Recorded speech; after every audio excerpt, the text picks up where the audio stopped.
care, cause we're just doing what we want. She likes it when I treat her good. She likes it when I treat her bad. She likes to travel all around. I take her everywhere and back. Yeah, oh, you fucking with the man, girl. You throw it right back, no, I like that. I'ma bite back, you know I've become a fan, girl. The way you throw back like a Kodak, girl, you own that. Cruise around without a plan, girl. We'll never go back, girl, you know that. You were so bad, let's just spend a couple grand, girl. You know you're fucking with the man, girl. Yeah. Oh, you could have been a good girl, but instead you chose a real world. Yeah, you've always been a savage. Oh, you've always been a bad chick. I don't care if you got issues. Daddy left, but I'm with you. So come with me and never look back. We're living life like a badass. Oh, you could have been a good girl, but instead you chose a real world. Yeah, you've always been a savage. Oh, you've always been a bad chick. I don't care if you got issues. Daddy left, but I'm with you. So come with me and never look back. Yeah. Cruising PCH with the top down, drop down, headed nowhere fast, never stop now, not now. We ain't slowing down, never knowing now. We're just headed south, what it's all about. Okay, hello. Man, I don't know.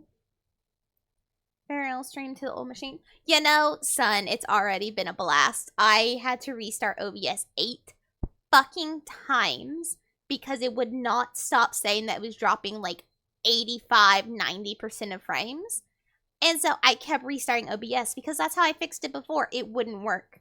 And then at like restart number 6, it told me that it couldn't figure out my stream key. And I'm like, what are you talking about? And I checked and it was still connected to my Twitch. And so by restart 8, I was like, I swear to God, I don't know if it's the computer, my internet, or OBS. But one of the three is going to piss me off to no fucking end. But it's fine now. We got frames. It's okay. You know. I may end up being like Markiplier one of these days and screaming about frames and going insane due to it because it's going to piss me off to no end. Because this is a game that should not have frame issues. Alright? So this game, I have played about 2 hours of it. I'm not very far into the game, and there's lots of choices in the game that you can't do anything in 1 or 2 playthroughs anyways. But I played a couple hours of it. I thought it was fun. I like this game. It's very interesting. I've played games similar to it, so when I saw it, I was like, ooh, maybe. I was a teenage exocolonist. So basically, Earth went bye-bye. Everyone was killing each other on Earth. And our one rich group of people got us off the ground, and we've been traveling for 25 years now to a new planet. You play as a child that was born on this ship, and you're going to be colonizing a planet. That's, you know, and all the fun things that come with that. But, I do have a save, but we're gonna make a new game. Obviously, we're going to start over. Okay, so this is our lovely timeline. We're going to wake up. Warning, this game deals with mature subjects. Hello, Sweet Tube. Hello. Hi, hello. So we got mature subjects, you know, there's death. That's the main one that I am aware of, is there is death. And I think there is a serial killer when you're older. I'm not 100% sure. I think I saw something about that. And I think I know who it is. But, yes, there is death. Death of children as well. Not just adults, death of children. But this is how the game starts out. You wake to chaos, a confusion of light and heat and smoke. Fire. I have to click over here, okay. Your head is pounding. You must have hit it and blacked out, but you aren't sure how you got here or what on Vertumna?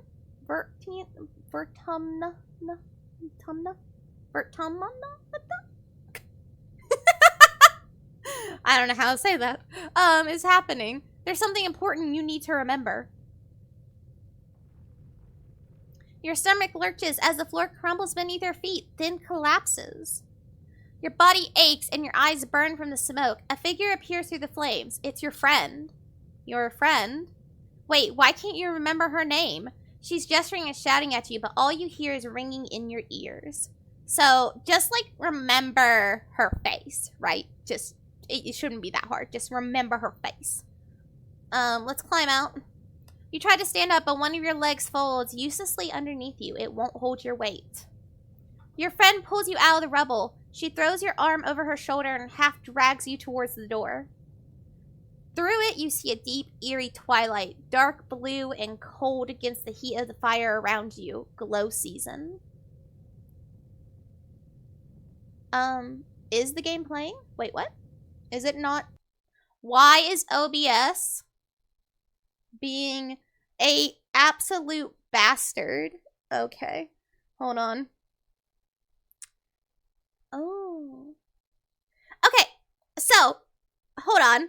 The reason why, look, okay, so when I was finally done getting OBS to restart every 8 fucking seconds, and I got this game set up, it wouldn't capture on a game capture, right? It wouldn't work. It's like, oh, you chose this game? I see the window that you're clicking on, but I'm sorry, that's not a game.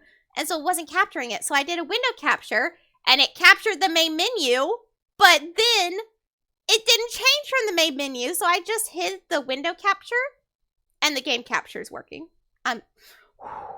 OBS. Who the fuck makes OBS? I need to have a word with them. Several words with them. OBS, why would you do this to me? Hold on. Let's restart this then. I want you guys to see the person. I didn't realize that OBS was being stupid still. Oh, God. I got it. You know what? That's fine. We'll just sit here. You know, this is a very fitting stream to end on with this computer. Super fitting. I just cleaned up around my desk. Wi-Fi password, Jesus Christ. So I just, like, tidied up around my desk and, like, on my desk so that I can very quickly switch things out. Because late tomorrow night, I will be unplugging everything on my computer. Just so that as soon as the new PC gets here, all I have to do, plug it in. Don't have to worry about anything else. So I tidied everything up around my desk so that I'd be ready for it. And yeah, I was sweeping and I have a weird, I think I pulled a vent off of my PC and I didn't mean to and I don't know where it came from.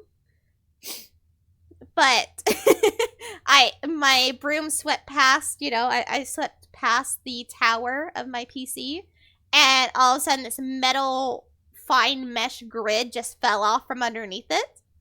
I don't know what it is. So, you know, there's that. Thank God this PC only really has to make it one more day and we will be good. Son, does that sound like a concern? Does that sound like an issue? Hold on. Should I be concerned about it? should I be concerned about this magnetic thing? No, it's probably just a vent. Yeah, it has like magnetic strips on it, and I guess I booped it. Okay. So long as I don't have to worry about whatever the hell this is, okay. You know, computer only has to make it a day. It only has to last another day. It's fine. Okay, so we're starting over because I want you guys to actually see this. Okay. Because this is actually really cool looking. So, like, this is the fire that I was reading. Yeah. I don't know how to pronounce the name of the planet. You collapse. Your friend is on her way. But you can't remember your friend. Try to climb out. Our leg is broken. Can't hold our weight. Remember our friend's face. She grabs us and she basically pulls us out. And this is where we were before I realized that it's not working. So this is glow season. Again, very important. Glowing eyes. You shake your head to clear your vision. Is that some kind of dog? Like on Earth? No. No. The creature howls and lunges, its jaws open. And that is it.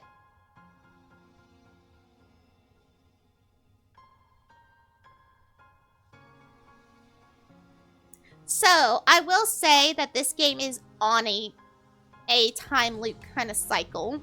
It's one of those games that takes advantage and just accepts the fact that you're going to have to do lots of playthroughs. So that's why you're seeing visions that you shouldn't be seeing, basically.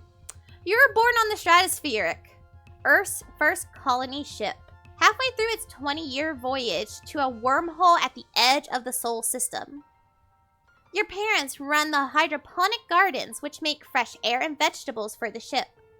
Like the other colonists, they bravely chose to make this one-way journey to the uncharted planet Vertium 4 in the hope that they could escape Earth's troubles. They had you the old-fashioned way, merging their genes like they merged their cultures and traditions. They named you Titus Blushy. Hi, Titus. Hello, hello.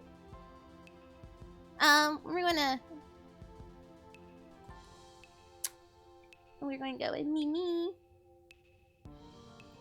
You're a bright-eyed child with active imagination, sometimes too active, your mom says.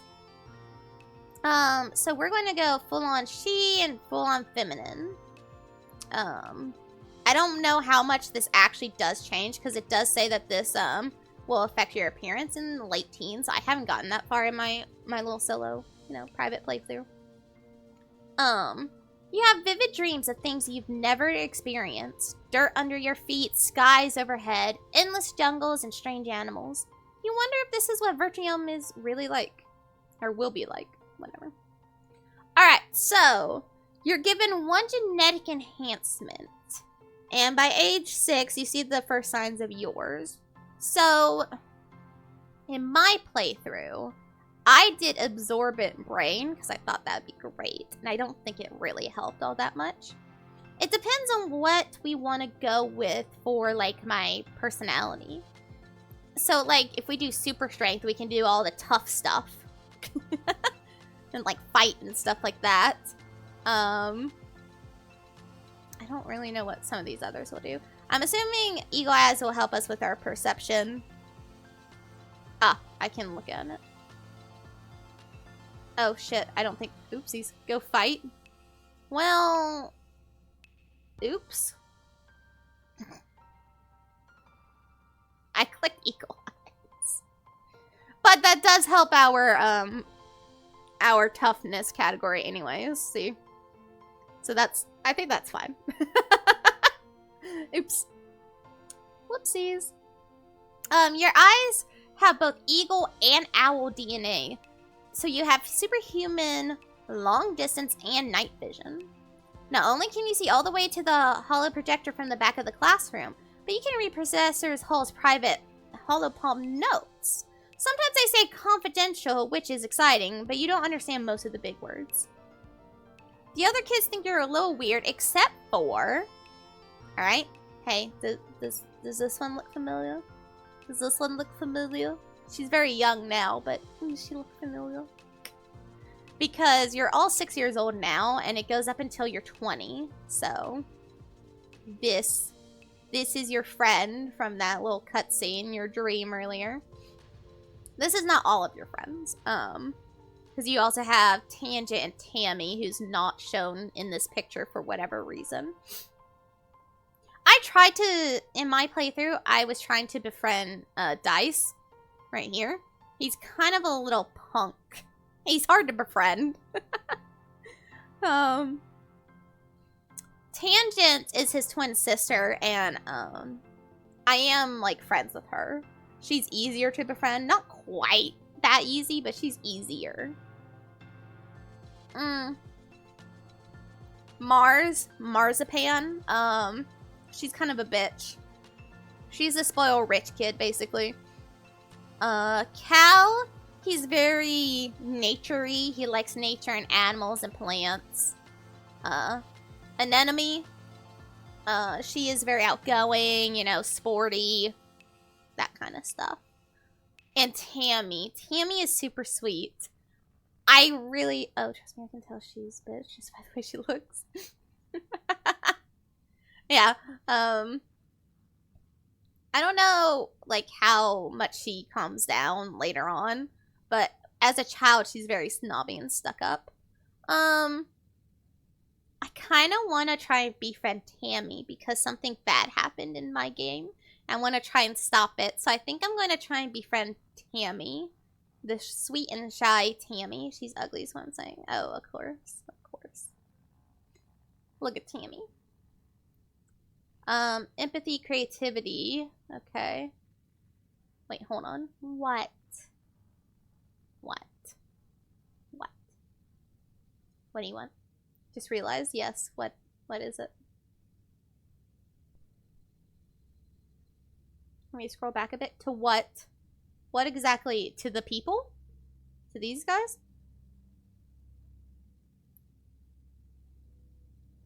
Yeah, I know. I literally just saw that as well.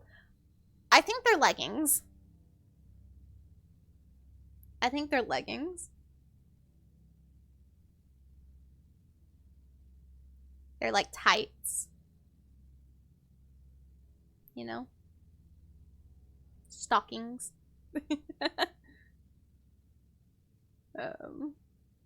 Yeah. I'm pretty sure it's just clothing.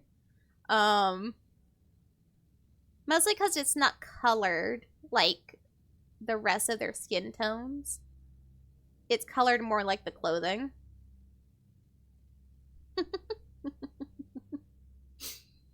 Anyways, Tammy. We're going to go with Tammy.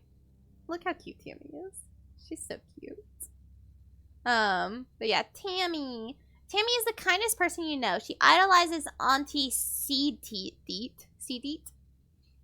and is always following her around, helping her with the babies or learning how to cook. She has the best snacks at class recess and always shares, especially with you and Cal. She and Cal are just as close. It's kind of like having two best friends. So yeah, we'll befriend Tammy. Okay, you're 10 years old when the ship finally reaches the wormhole. Professor Hal says it's like a doorway to another star system, or to other star systems, with the planet Ventrum 4 on the other side. You run emergency drills for months to prepare. Until the day finally comes, it starts with a rumble. Then things start to slide off the tables. You hurry to gather near the escape pods just in case. The emergency area is crowded with families. It's going to be fine, Mimi, your dad soothes. We'll be through the wormhole and down on the planet before you know it, just like we practice. Your mom gives him a sharp, worried look.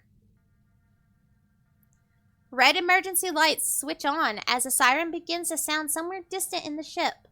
You try to breathe slowly like you were taught, but you're very scared. You look out a porthole. The stars are gone. When you're frightened,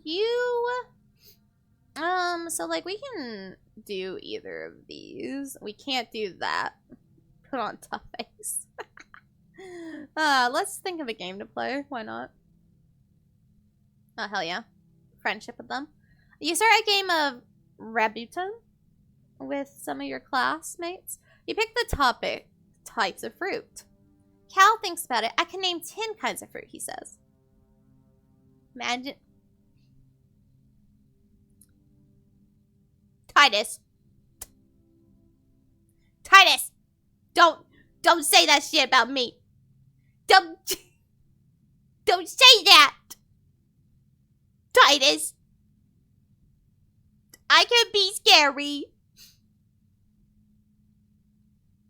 Fuck you. Now this is my face. This is my face now. Fuck you.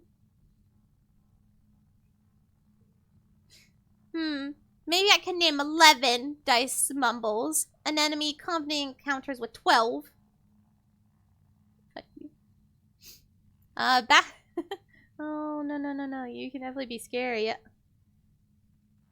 I will show you scary one day, Titus.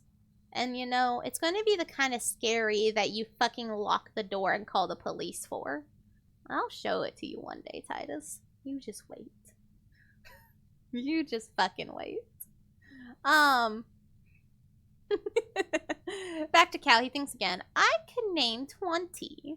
The others shrug, and an enemy tells him to go ahead. Apple, orange, banana, Cal starts, and tomatoes are a fruit, and cucumbers and corn. The game immediately erupts into an argument of semantics. Titus. Mute Titus. Mute him. Mute him. Put him in timeout. Put Titus in timeout. I know you're there, son. Put him in timeout. Do it. You wait. The shaking builds. Then everything gets very weird. The hallway stretches, and you're stretching too. Your arms impossibly long. Your head feels like it's slowly filling up like a balloon and contracting down to the size of an atom at the same time. Is this the wormhole? You hear the distant ominous squeal and metal giving way as the ship shudders and lurches in slow motion. How long? I'm kidding. Time him out for 5 minutes. Let him think about what he's done. Let him think. Let him sit there for 5 minutes in silence. Be silent, Titus.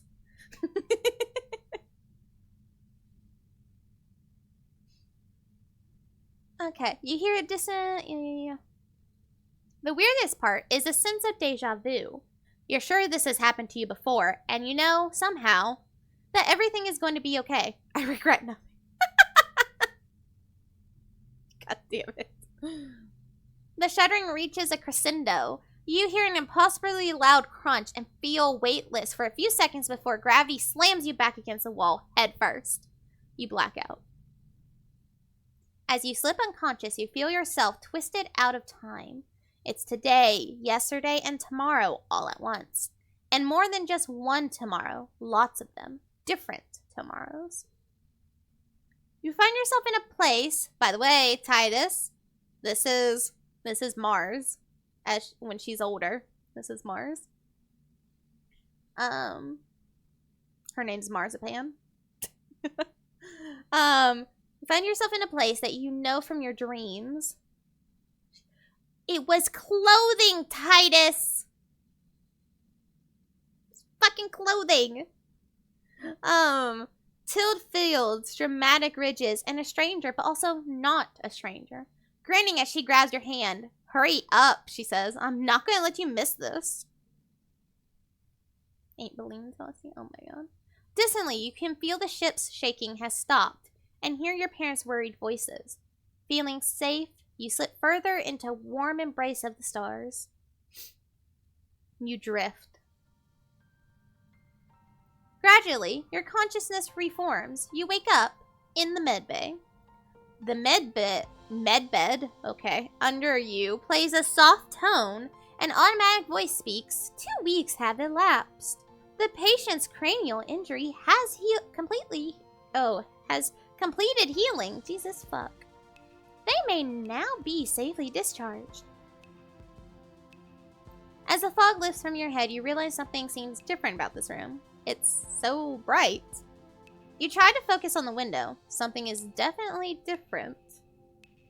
Trees! There's trees! Instead of the familiar blackness of space, bright light from twin blue and yellow suns is streaming through the windows. You peer out and see fields, grass-walled domes, and walls ringed by giant mushroom-like trees. There are construction materials everywhere, and people walking around outside, on the ground. You better get out there and join them. Alright, so, these are our memories, and they act as cards, which you see they have different points on them, and we have to use them in a card game, basically, for our different challenges to complete them. Tammy is our childhood friend. That's our enhancement, and then this is our identity. And then we have this. And if we click on this, like I said, We get to see how old they are. If we learn when their birthday and all this shit is, we'll get all this information filled out. That's our character traits right there. All of these have different perks and everything that come with them. Every little nubbins here gives us a specialized perk. I think you have to hit like 30 for the first one, if I remember correctly. So we're almost there for empathy. We got a long ways to go for that though. But, and as you see, here are all of our memories. Not just the ones that we just gained in this last step. So these are obviously ones that we get because we grew up. Gear. You'll keep adding to your deck as you age and can forget cards by spending time relaxing. Thank you for lurking, Titus. So later on I will get gear, but right now we don't have gear. And then there's collectibles, which we will find. But let's be cautious about it. You know, we did just bump our head real hard for 2 weeks. So now this is where we live. This is the outside of our colony. Oh, Tammy jumps as you step out of the ship quarters behind her. You're awake. Are you all better? You better go see your dad. She points southeast towards some geodesic domes. To wall, click on the ground. Yep. Tammy looks concerned. You slept for so long after you bumped your head, she says. I bet your parents were worried. Your dad is working over in geoponics near those domes. They're called greenhouses. I would go with you, but, well, this is as far as I've been from the ship since we landed. Tammy stammers, blushing. It's scary outside. Alright. But if we go here, this is where we'll go to, like, go to classes. This is our AI, our ship's AI. Congruence. She's also one of our teachers. This is, like, the barracks, I believe. The garrison, yeah. This is the geoponics, where your parents work at. And then this is like the command center. And eventually the shop will be here. That's where you go to rest. That's like the what do they call it? I don't know. But that's where you rest and just hang out. But everyone throughout the year will be standing around in different parts of this map, doing their own little thing. Mimi, your dad gives you a big warm hug. I'm so happy you're finally awake. Dr. Instance thought it'd be best to keep you asleep while you're not getting healed. Your mother and I thought you might sleep away the whole year, my snoozy little gooseberry. He checks your head and looks relieved. He was clearly very worried about you, but covers it with jokes and smiles. Aw, that is cute. That is sweet.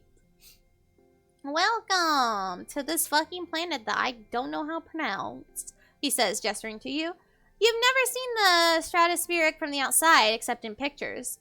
The ship has been separated in two, and parts taken off to form other buildings, and a big wall around the whole colony. The alien jungle creeps right up to the wall. Only the geodesic greenhouses pass outside it, dotting their way up the hill. It's so beautiful. It's beautiful.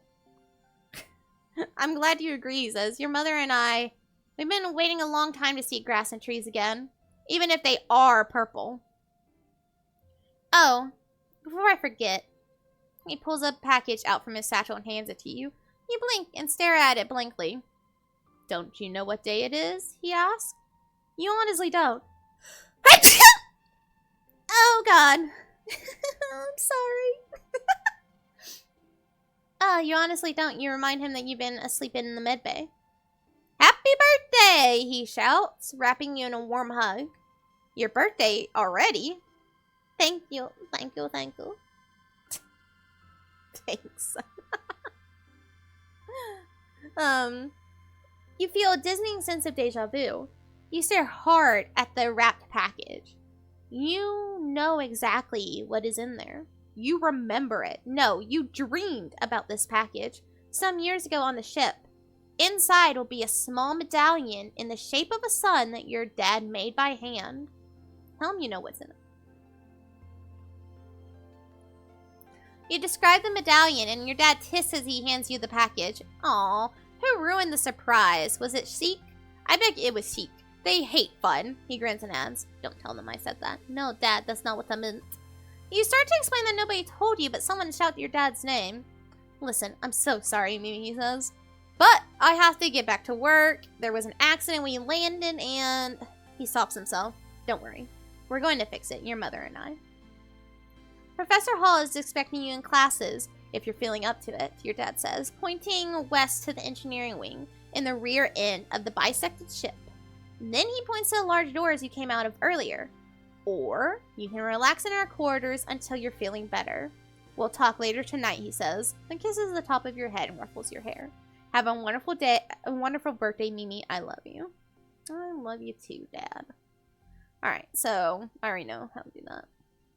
So here's Dice. You see Dice sitting on the ground beside some bushes. Is he hiding from somebody? He seems to be watching the gate in the wall to the south where grown-ups are coming and going. Kids aren't allowed past the walls, he says quietly without looking up. They say there's nothing to be afraid of, but then why do we need walls? You stare at the gate and have a sudden rush of memory so strong that you think you might faint. You imagine something crashing through the wall, something enormous and dark and wriggly. Not wiggly, wriggly. For years in space, you'd have half-remembered nightmares and monsters, of your ship being destroyed, of shifting through wreckage that used to be your home, trying to find something. Your dad always told you the dreams weren't real. Breaking you from your daydream, Dis whispers, I think there's monsters out there. Yeah, I believe. No, you don't, he says. You're being sarcastic, I can tell. Nobody believes me. He turns his back and ignores you. Shut up. This is why I struggle to be friends with him, because he's a pain in the ass. Fine. Well, you tried. He's so sensitive about being teased. Bro. That's why I kind of gave up being his friend, because he was such a pain in the ass to deal with.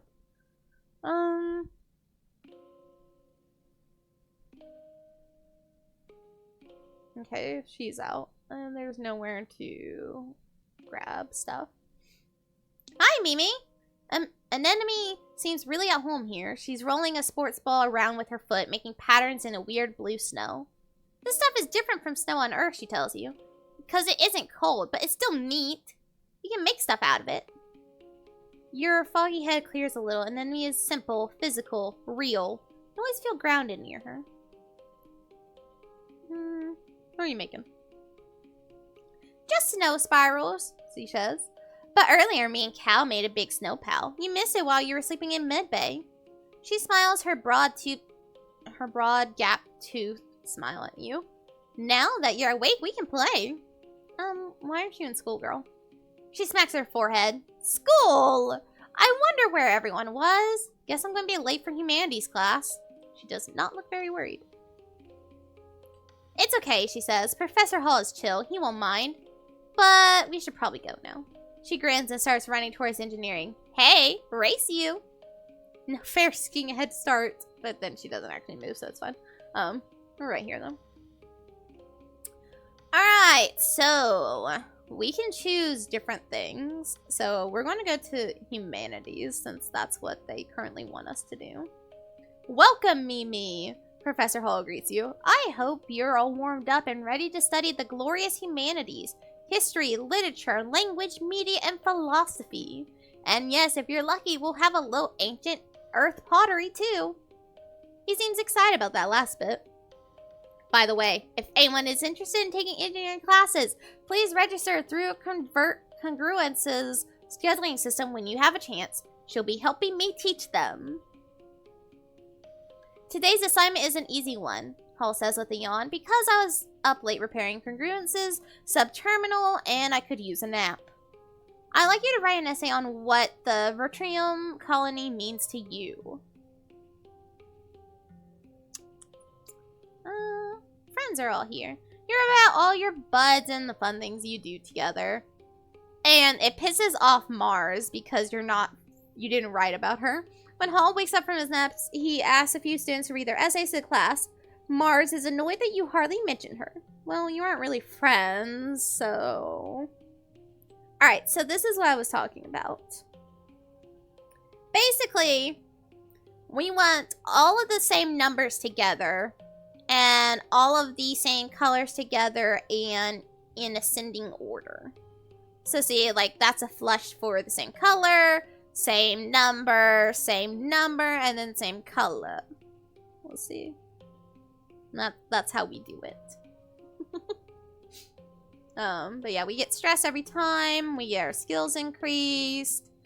Kudos is used to buy things. Your parents have worked from first dawn to well after dinner every day. You know growing food is an important job, and it's vital to get crops in the ground right away. But there seems to be something more than that. It's such a change from growing up in the stratospheric, when you saw them all the time. You stay up and wait for them at night before going to bed. Though you can tell they're exhausted, they make an effort to spend time with you.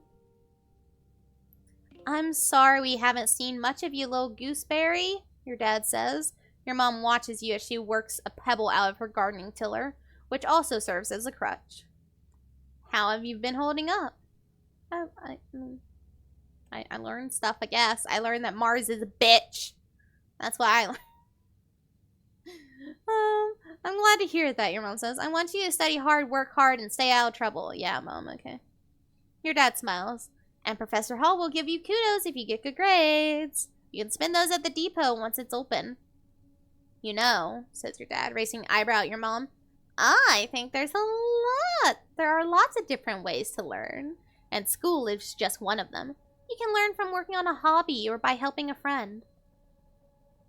Your mom shakes her head and sighs, though you can tell she's trying to put on gentle expression. We both agree that this colony is an experiment, and that means we're going to do things differently than on Earth. You're old enough now to start making your own decisions about your education and future, and if that means you find your own way, we'll accept that. Your dad puts a hand on your shoulder. We'll be proud of you no matter what you do. Try talking to your friends. They may have ideas for how you can spend your time. And come by Diaponics, your mom adds. We could use your help. Sure. Alright. So, now, everything that we decide, like whatever we decide to do, takes up the entire month. Okay? And then we'll move on to next month throughout the year and all that. So, we can tell that people want to say stuff to us because they have little dots over their head. She is bumping a sports ball with her wrist, trying to keep it in the air. Heads up! Okay, we'll bounce it back. You bounce the ball back and forth with her, trying to see how many times you can rally and keep it going. Anemi tells you about the new sports ball court, a proper regulation size court, way bigger than the little oh my god, 0G one in the strat. Oh god. Hold on, I need a moment for my brain to reset. Just fuck.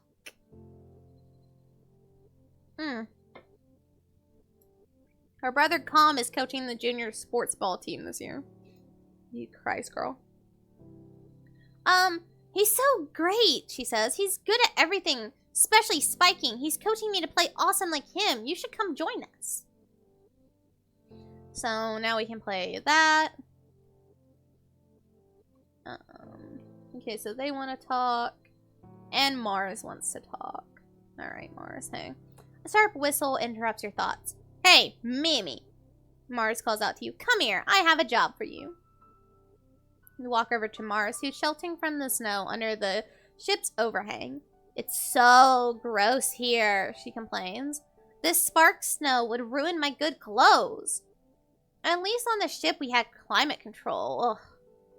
Tammy made me some soy sweets, but there's no way I'm going out there in all this weather, she continues. Since you like running around in it, could you fetch them for me? Okay. Good! She's probably just down the hill near our quarters. She's scared to take more than a few steps from the door. All she wants to do is hide inside and make sweets. I don't blame her. I don't fucking blame her. Hey, Tammy. Tammy is staring obliviously at the sky, smiling to herself. She startles as you approach.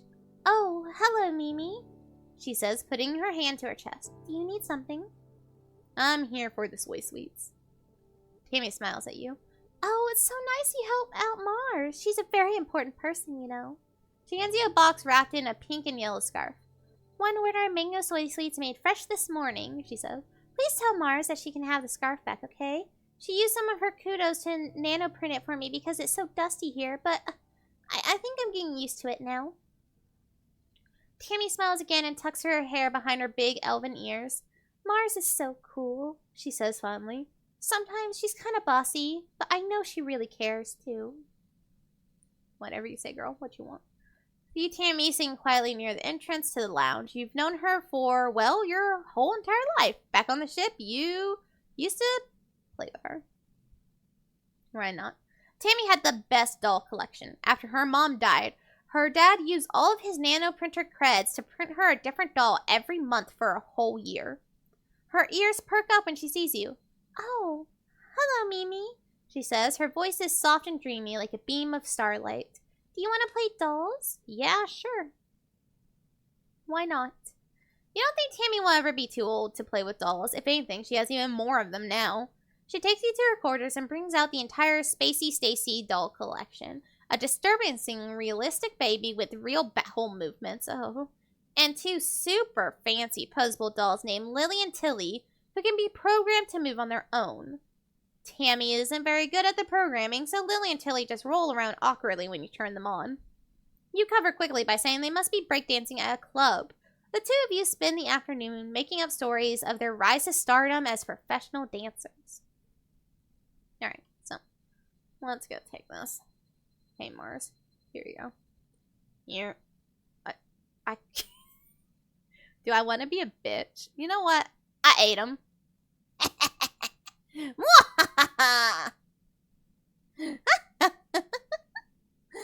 You did what? Those are mine! Tammy made them for me! She crosses her arms and huffs at you. I knew you wouldn't be good at delivery. That's what I told Minister Sheik. Mars gestures to the door behind you. I think they're still looking for delivery people if you want to make it up to me. I'll tell Sheik I referred you. Just try not to eat your next delivery, nullhead. Now I have a card. I have a card of the sweets. Hello, my little potato. Alright. Not Dad. Hello, my little potato. Really? That's what you're going to call me? Alright, sure. Your tag exclaims, smiling warmly. What have you been up to today? Just hanging out with my friends. That Cal's a good boy, and have you seen an enemy? She's been out by the garrison playing sports ball. I think she spent every day outside since we landed. He chuckles to himself. Guess that's what happens when you got enough brothers to make your own sports ball team. He breathes deeply and looks slowly around. Bertram is magnificent, isn't it? You nod. Seasons, he shouts, throwing his hands wide. I missed seasons. Back on Earth, it got much, much colder, and the snow wasn't half as pretty as our spark snow. He sighs, stretching. You just wait until dust season. Both suns will be high in the sky and it'll be real hot then. You'll see. Thanks, Dad. You find your mom hard at work setting up the greenhouses with a small construction crew. You've seen these plants pinned to the wall of your family's quarters for years now. These geodesic domes will house more delicate plants from Earth. Spinach, tomatoes, maybe even fruit. She takes a swig from her canteen as you approach. Looking for something to do? She asks. Remember, Mimi, you're responsible for your own schedule now that we've landed. You can decide how to spend your time so long as it's productive. She points towards the engineering wing in the back half of the stratospheric severed frame. Professor Hall is still expecting you in class, but a well-rounded education includes practical application. You're old enough to help with the work around here. She claps her hand on your shoulder. I've got another minute. Anything you need to know? No. I already know everything. That I don't feel like reading it all out. I'm going to go ahead and just get my stress down. It's nice to take some time off to chill after all the stress of school and work. Not to mention the mental toll of just living on this unpredictable planet. Looks like you're not the only one who needs some downtime. Some of the other kids are also relaxing in the lounge. So. So we could join them to play, right? Or we could get a card. I kind of want the card. It's either Cal and Tammy or the Hollow Palm. What are you guys thinking? What are you thinking?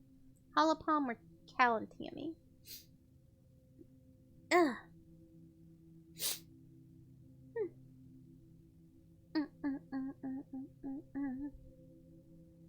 Eeny, meeny, miny, mo. Tiger by his toe. If he hovers, let him go. So let him go, right? Alright, we'll get the card, I guess. Sometimes the best company is yourself. You find a quiet corner of the lounge and curl up in a cozy egg-shaped chair with your hollow palm. You check your HoloNet notifications. Nobody bugging you. Good. Then watch some vids from the archive. Maximum Relaxum. Okay, whatever. Took the month off. We are not going to forget anything right now. This week you had a few more bouts of deja vu, remembering what someone is about to say or just before they do it. Or do just before they do it. Sometimes they actually do it, but not always. This morning you were sure Professor Hall was going to trip on an uneven floor in the cafeteria and spill his plate of hash browns. You even told Mars to watch. He didn't, though. As Professor Hall walked away, his hash browns safe for today, Mars called you a liar and a dummy. Look at Tammy! Older Tammy! At night, your dreams are all mixed up with stuff that you know can't be real. You're chased by monsters the size of buildings, only to be saved by strange people you've never met. You're holding hands with someone you love. You're crying as you help lift a shrouded body in the colony recycler. Everything seems so familiar, but when you try to recall their faces when you wake up, they're smeared in your memory like wet paint. Well, what if those things haven't happened yet, but they will someday? Anytime you try to tell someone, they think you're playing a trick or that you're sick and need to go to the med bay. You eventually decide to stay quiet about your strange dreams. Why? I mean, let's just be normal. You hope that if you don't think about it, it'll go away. You just want to be a regular kid like everybody else. Yeah. You look at the sun medallion your dad carved for you and the one you saw in a dream before you saw it for real. Maybe you just got them all mixed up. Or you overheard someone talking about it and that's how you knew what it looked like. There has to be a rational explanation for all of this. Sure. Live in denial. It's fine. What's wrong with a little denial in life? Tammy's dad is the head of expeditions, which means he's out surveying the jungle every day. This morning you see her crying in the doorway as he leaves. I don't like when he goes out there, she sniffs after he has gone. But he's so brave. And so are you. That's why I like you, Mimi. Let's perform a random act of kindness, okay? You start simple. You give Tammy an enormous hug, sharing the love. Tammy gets a lot of hugs, but you make sure this one feels special. She hugs you back, wiggling back and forth happily. She's surprisingly strong. Oh, goodness. But yeah, she is best friends with Mars, unless I guess if you make best friends with her. Okay. Thanks, Mimi, she says breathlessly as you squeeze the wind out of her little lip. I really, really needed that. She's so cute. God, she's so cute. Oh, before you go, she adds, and produces a box with a slice of cake in it from the folds of her skirt. Do you want this cake? They're so fun to make, but I need someone to help me eat them. I'll make you another for your birthday if you like, and we can trade hugs for cakes again. When is her birthday? Hold up. Hold up. Let's see. I was a teenage exocolonist. Birthdays. When is your birthday? Alright, so Tammy is in the pollen season. So not right now. Hold on, where? What? Hold on! Not Holden! Not Mr. Holden! God damn it. So this is Tangent. This is the one that I am befriending in my private game. Tangent is hunched over her hollow palm, frowning and poking angrily at the air. She speaks without looking up at you. Professor Hall wants us to prep a list of native flora with pictures. There should be a catalog on the colony HoloNet, but I can't find it anywhere. Let's help her look. You launch your own holopalm and start searching the colony's HoloNet archives for a list of virtual vert plants. You know what? It's Vert. Vert is the name of our planet, and that's just what it's going to be. 10 minutes later, you find it buried under survey logistics in the expedition's net. An enemy passes by and pulls a face to you two. Hey, Holo nerds, she shouts. School's over. Come play sports ball in the sunshine. Tang just rolls her eyes. She has nothing to say to us, and neither does he. Although, yeah, I can't make him eat that. And I can't do that with her yet. Why do I have a ping? Who pinged me?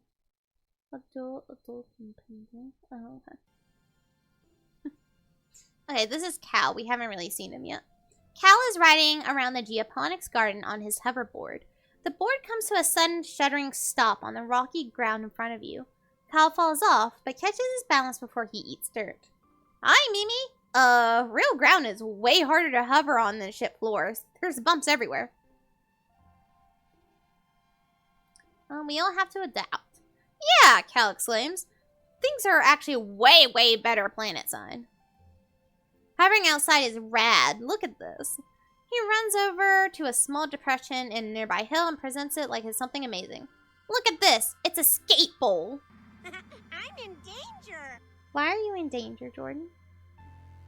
Jordan, I'm the one that's in danger because guess what we're doing either Friday or Saturday, depending on when my computer gets here and how long it takes me to set it up.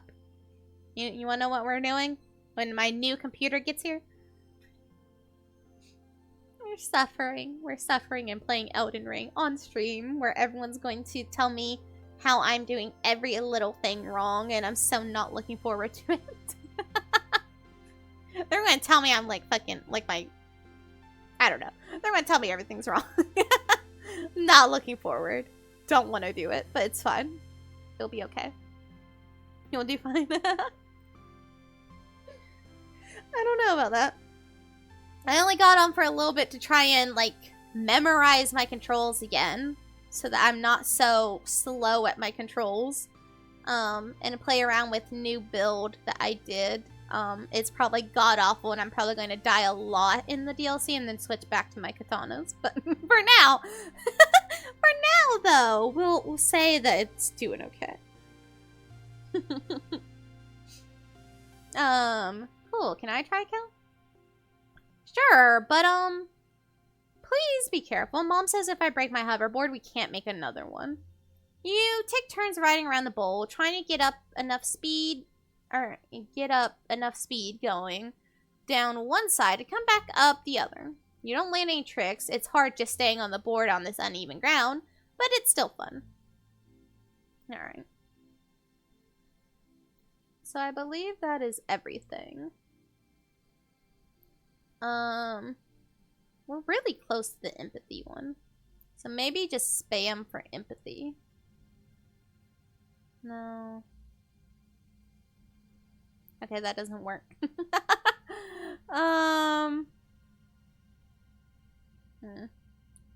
Okay, we need higher reasoning. So that's one reasoning. Okay. Study life sciences. Good afternoon, my burgeoning biologist and up-and-coming chemist. Professor Howell welcomes you back to your old classroom. This afternoon, we'll learn what I like to call the wet sciences.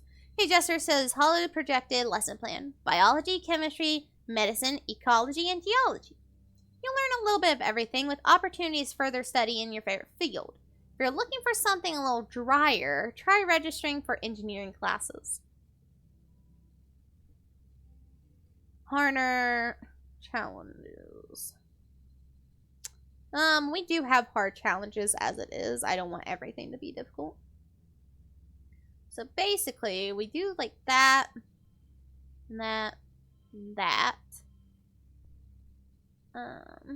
No, that's not going to work.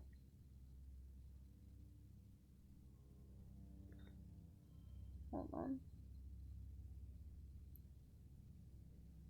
There we go. I had to think about it real hard there for a second, but ta-da! There you go. So, late quiet. Oh no, now we're in early pollen. Tammy's is late pollen. Yeah. Tammy's birthday is in late pollen, so... So these are the kind of things that we can pick up around, and you can actually gift them to people. Tammy's dad is the head of expeditions. Yeah. Okay. Well, none of them have anything that we can actually do with them, because, I mean, talking to them, obviously, as you can see, it's not doing anything for us. This is mostly just us trying to get, like, oh my god, life sciences. For today's lesson, Professor Hall tells you, we'll start with the fun group project. You'll be studying the mush tree, a prominent natural resource native to Vert. In the ideal conditions, it can grow at a speed of over 1 meter a day and have a diameter of up to 30 centimeters. He stands on his tiptoes and gestures to illustrate. Your team will experiment to find those ideal conditions. You're teamed up with Tang and Cal and are given a mush tree spore and a bucket to grow it in. The rest is up to you. Tang looks up Surveyor's notes on the HoloNet. Mush trees, she reads, are most abundant south of the colony in the stormy, moist regions of the subaqueous swamp.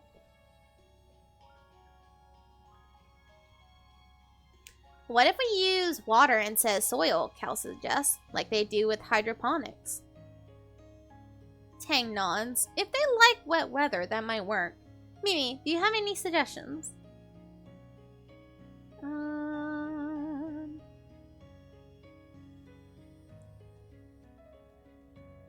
Well, if it's... yeah, stormy, moist regions. So, obviously we're not putting it under a glow light. And we're not going to sing to it. It's either electric current because storm and electricity, or the pH. I'm going to go with electricity. Big brain. What? Mimi, how does it have any basis in reality? Yeah, see, I don't know. Maybe Mimi is right, Tang nods slowly. It could make sense, and if it is true, we'd be the first ones to discover it. That's enough to entice Tang into most things. Oh my god, I actually convinced her by telling her storms in the swamp, electrical storms. Okay. You attach a small battery to run a weak current through your bucket of water and drop the spore in. Next morning, your spore is the only one already growing. By the end of the day, it's already 1/2 meter tall. And the day after that, it's so huge it hits the ceiling and you have to move it outside. I was right! I was right. Ah! Your tree outpaces all the others by a long shot. At the end of the week, Tang proudly displays an edit to the Surveyor's HoloNet notes. Show rapid growth when stimulated with a mild electric current, as discovered by our junior botanist. Oh, fuck yeah. I was right. Oh, shit. I didn't know I was gonna be fucking right.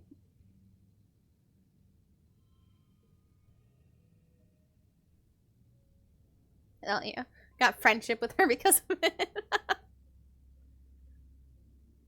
You wake up from an afternoon nap. The dream you're in is one you've had many times. The air is strangely pink and fluffy, kind of sticky, and you have to push your way through it. Feels like every step takes an eternity. You push through the pink cloud and emerge into the children's creche, a room you know well. to see your friend Tammy standing before an enormous bear made of pure light. It lunges at her, through her, and she collapses to the ground like a fainting fairy tale princess. You awake with your heart racing. Tammy is leaning over you, where you've been sleeping in a nest of pillows. She shakes your shoulder gently. Oh, I'm sorry, Mimi, she says, as if speaking to a small child. I think you were having a nightmare. Are you okay? Are you? Nothing bad happened in the dream, but you feel sick with dread. I'm using my knowledge from my solo game to change the future. See, I didn't get this whole cutscene here in my game, and something horrid happened. I will change the future no matter what, Tammy. I will protect you.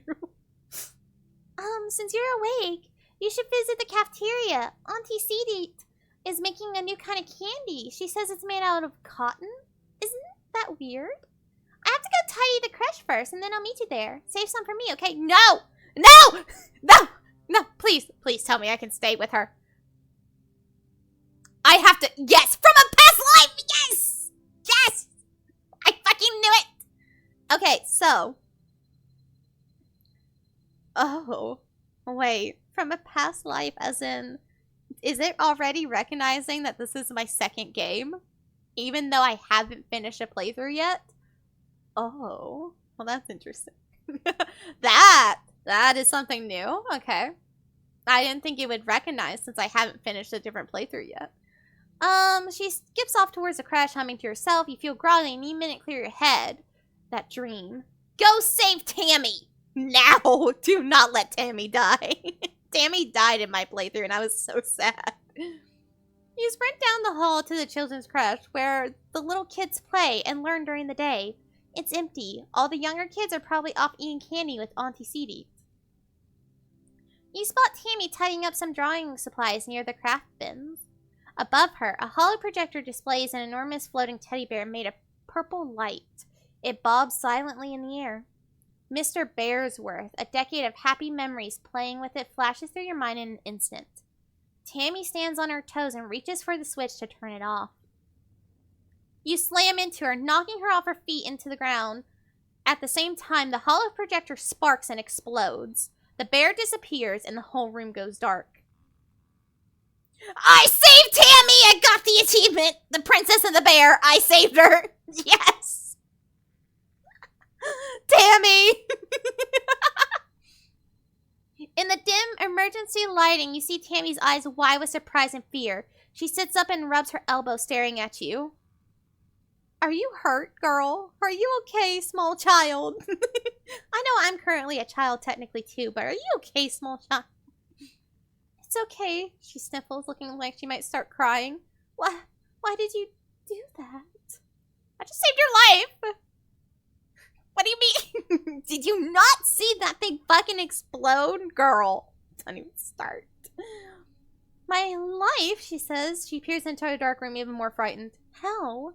You tried to explain that the hollow projector was going to shock her, but she doesn't seem to understand. What? How? But it's Mr. Bearsworth. It's just a toy. She doesn't believe you, but that's okay. You're just happy that you followed your dream and got here in time. You decide not to mention the dream, since she seems weirded out already. After a minute, the lights come back on. The projector is dead, a thin trickle of stinky smoke coming from the base. Don't worry, Tammy says, brightening as she gets to her feet. Professor Hall can fix it. He can fix everything. By the time you find the professor and finish cleaning up, you've forgotten all about the pink candy in the cafeteria. Yes! I saved her. I saved Tammy. I'm so happy. Okay, her birthday is next month. Mimi, Tangent says, approaching you with purpose. We need to discuss my brother. Sure, what? Yes, Dis, she says impatiently. I need you to figure out where he's been disappearing. Ever since we landed, I barely see him anymore. He doesn't even come home at night sometimes, and She trails off and looks at her feet. Well, I'm not on very good terms with my brother of late. But well, people are becoming worried. You get the feeling Tang is the one who's worried, but she doesn't want to admit it. I'll go find out. Thank you, Mimi, she says, looking relieved for a second before her expression hardens again. I mean, it'd be a ridiculous waste of resources if something happened to him. And no one knew where he was or how to find him. Right, of course. She doesn't get worried. It's fine. Alright, bud. Spill your little secret about where you're going. You tell Dis that his sister Tangent wants to know where he's been disappearing off to. His eyes flit briefly to yours, then he stares vaguely off towards the engineering wing where his sister is reading on her holopalm between classes. He doesn't say anything. She's worried about you, bud. She doesn't care about me, he says sullenly. Tangent's just worried she'll get in trouble if I don't come home one day. He scowls and picks up the hem of his sweater. She doesn't care about anything but her schoolwork. Better tell me. He looks down at a patch of bobble buds sprouting from the crack in the wall. He squirms. I don't have to tell you, he says quietly. Just leave me alone, buddy.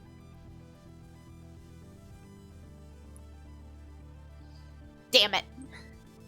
See, on my playthrough, I was friends with him, so I could just get him to tell me.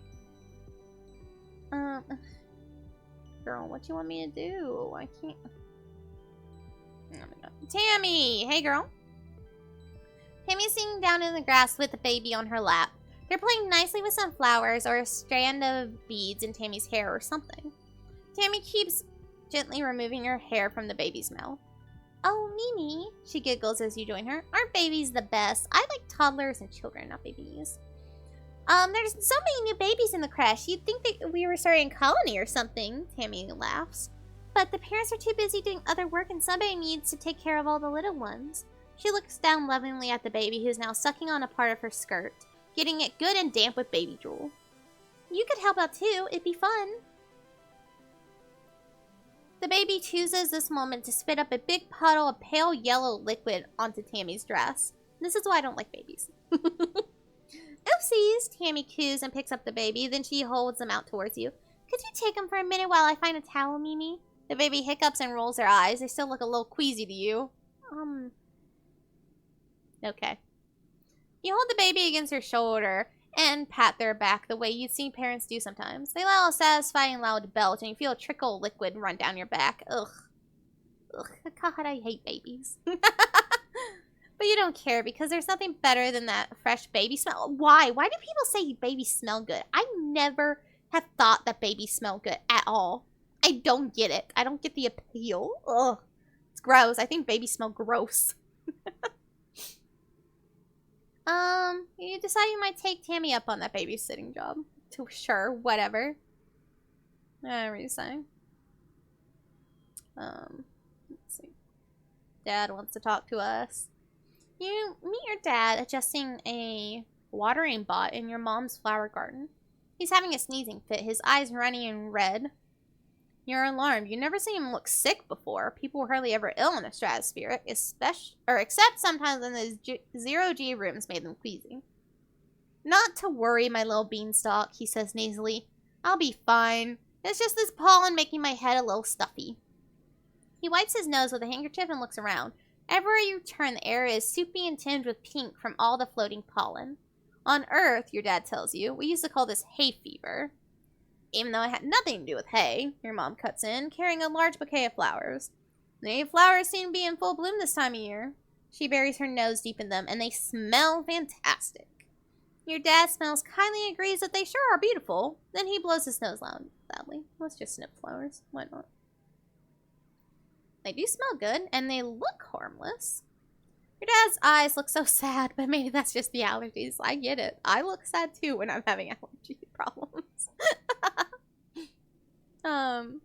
Hey, Mimi, I know the last few weeks have been hard for you. This might be a good time to relax and stick around the quarters wings. Can't fucking speak. Holy crap. She doesn't have anything for us. Well, I kind of really do want that boost. But that's not empathy.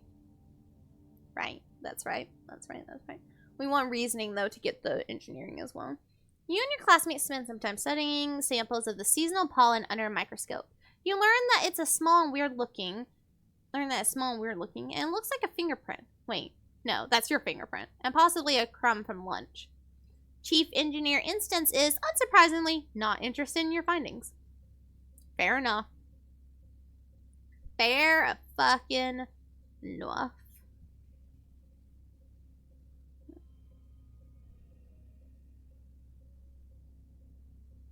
Only plus one of reasoning.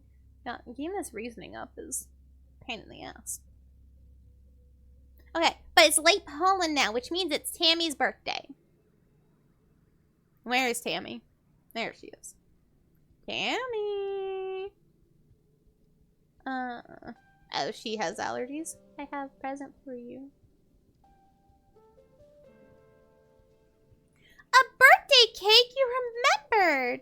She insists that you share it with her, but sets a large slice aside first. Cake is Cal's favorite food, she explains. So I always have to share some with him. Have to save him some. Oh my god. He loves cake all the time, not just on birthdays. And well, anything he can eat, really. He also likes blue bobber fruits. Okay. Can't talk to them. Can't talk to her.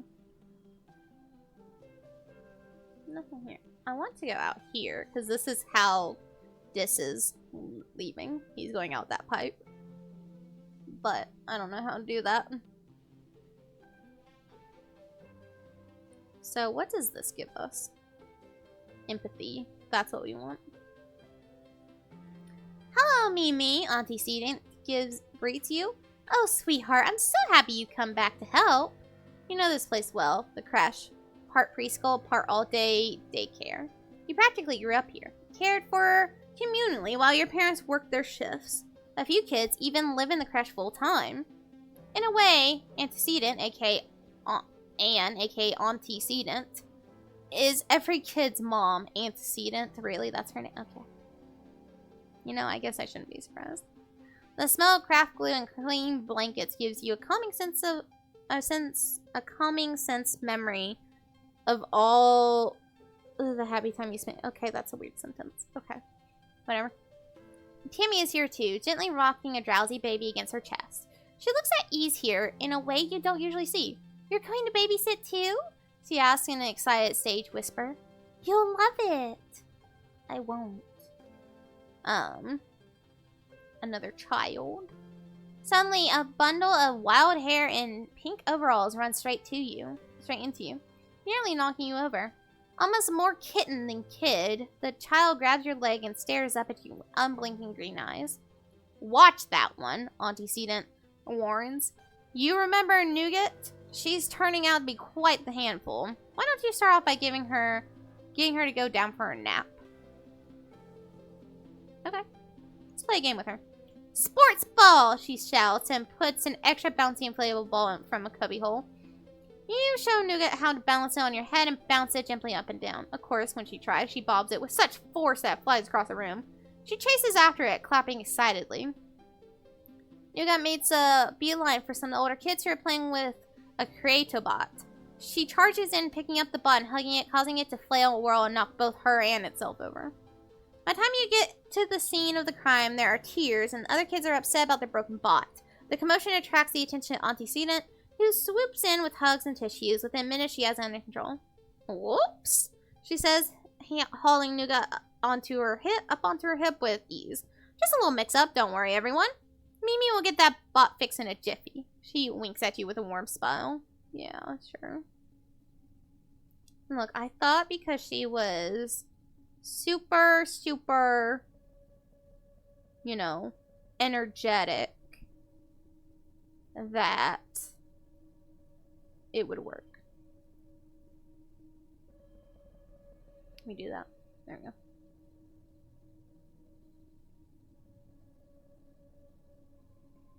We're getting close. Just need to do that a couple more times.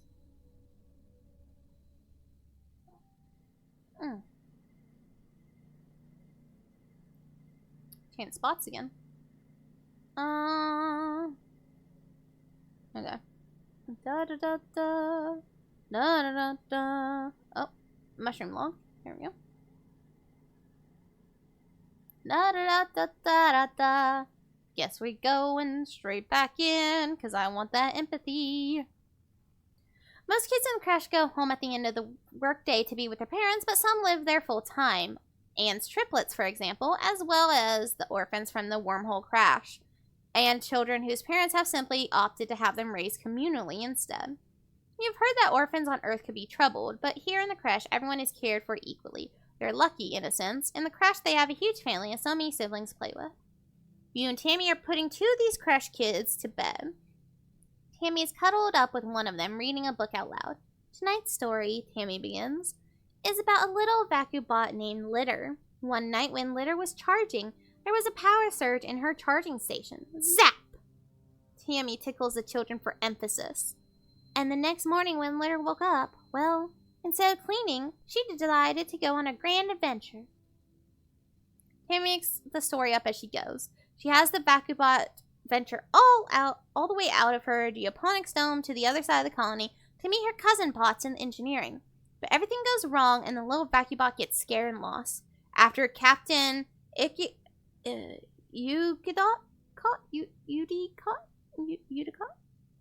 saves her and brings her back to geoponics, the little VacuBot vows to never go exploring again and lives happily ever after. The moral is to never have adventure. Boring. But that's fine. You're so great with kids. Thanks, Mimi. Tammy blushes. I can't wait to have kids of my own. I want at least 5. Maybe more even. Auntie Seaton says I could have as many as I want, and she and the other crash parents will help raise them all. I think I'd like that. Okay, Tammy. That's great, girl. So we're gonna do that, and that.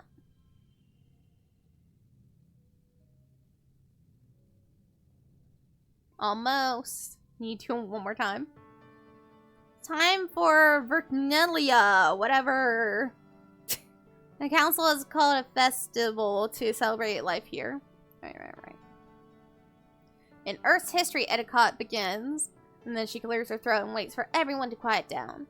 In Earth's history, Vert was known as the god of seasons, change, gardens, and fruit. It's no coincidence that our forebears of the Vert Project chose to take on such an auspicious name in hopes of seeding future bountiful seasons of humanity. We will continue this tradition of Vertanium in the Midsummer's Festival to celebrate our Vert. Oh my god. I'm struggling. This lush planet once upon lush planet upon which we find ourselves today. Holy crap. Just fucking clap. Start to tune out the speeches after that. When it's your mother Falulu, not it's Flulu, not Flululu. I like Flululu better, but Flulu. She announces that tonight you'll be eating some of the very first crops grown from Vert soil. Your eyes go to the feast table. Aboard the Stratosphere, it would have been mostly soy-based food from the nanoprinters, spiced up with what precious fruits and vegetables could be grown in the small growing bays. This year, the earth plants look even less robust than usual, but they're supplemented by some Vert plants you've come to appreciate. Juicy Watato pods and slabs of edible fungi. Etiquette takes a stage after everyone on the council has said their piece. What is a festival without festivities, she asks. Professor Hall and Security Chief Rhett have organized a 3-part competition for the kids. Good luck, children. Well, I guess we're doing talent show. Dice plods up to the front of the stage as a pop song starts to play. He just stands there, deadpan, staring into space with his arms at his side while his singer belts out the first verse. Then, as the chorus comes in, he suddenly springs to life, dancing and lip-singing to the lyrics frantically, waving his arms and grinning manically. Jesus Christ. Then collapses back to stand still once the chorus is over. It's hilarious, but you aren't sure you're supposed to be laughing. Christ. That kid's a psychopath. Next, Mars performs a choreography dance routine to an old Earth song made by an AI idol. Is that like a reference to Hatsune Miku? She has light-emitting balls at the end of her hair, which she swings around everywhere in the dim light, while controlling a small floating ball drone who dances with her. It's total overkill, but it is impressive.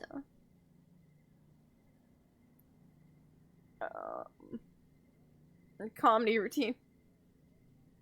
Oh, it's hard. Oh, it's hard. Okay.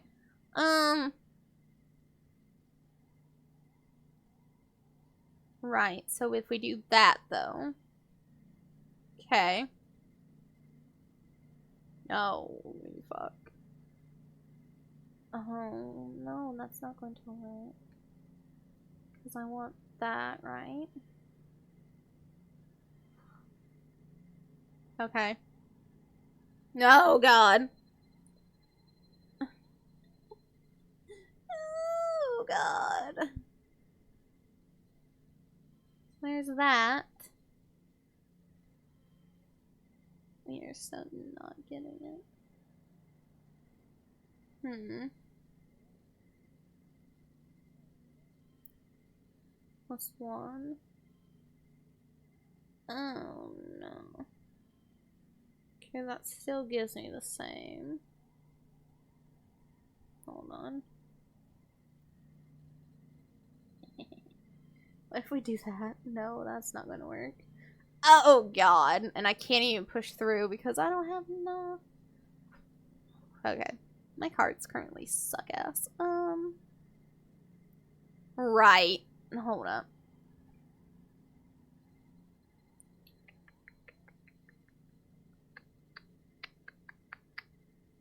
But I wonder. So, because I could do that as like a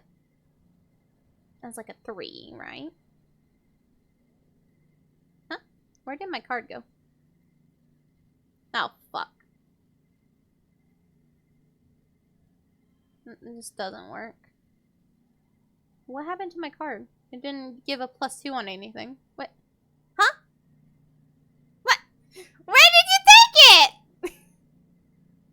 Game?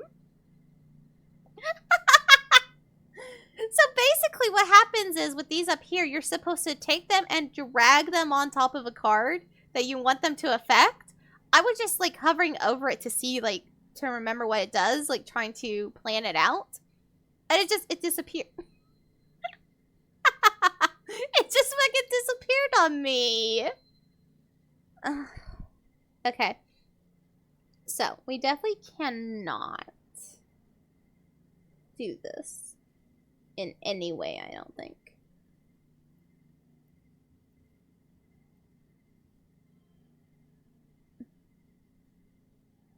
I don't think there is a way that I can configure this to get enough points. And that's just how it's gonna be, I think. So I think we just have to give up. I don't know what happened to my card there, but thank you, game. Defeated. Your performance is, well, it just isn't as good as whatever Mars just did, according to the judges. Tough act to beat. Maybe next year. Damn it. So sad. Because I was going to give us, like, extra kudos for the next 3 months and all that. Damn it. Next month. Gotta run around and see if there's anything for me to pick up. Because they just fucking wasted my thing. I'm so mad. Oh, wait, Tammy! Oh, okay. Tammy almost doesn't notice you approach. She bent over her holopalm, intently taking notes until you get close enough for her ears to wiggle and she looks up surprised. Oh, hello, Mimi. She greets you cheerfully. I'm so sorry I didn't see you there. You ask her what she's studying and she flushes pink and tugs on her ear. Oh, I'm not studying. I'm making a list of my friend's favorite things. She laughs a little embarrassed. And, well, you're like my friend too, so what's your favorite color? Blue. She notes your answer and then asks you what your favorite dessert is. I guess space cake. Tammy bounces in place. Yay, space cake is my favorite too. Tammy carefully notes this as well. Okay, last question. What's your favorite toy? I love plushies. Stuffed animals. Okay, now I know what to get you for your birthday. Ask her what her favorite things are. She presses her index fingers together shyly. I like the color yellow. I could probably have guessed that. And my dolls, I also knew that. And my favorite sweet is cake. I also knew that. I could have just guessed all that. I should have known that your color was yellow. Fair enough, girl. So this is Tammy. What? Okay, it should say that she likes cake. I'm just saying. I've given her cake. It should say that. Whatever. Let's go babysit one more time. Get to work. I want that empathy.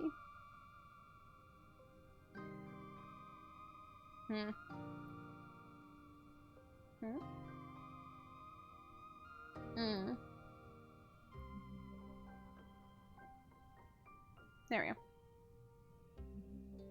Dun, dun, dun, dun. Right?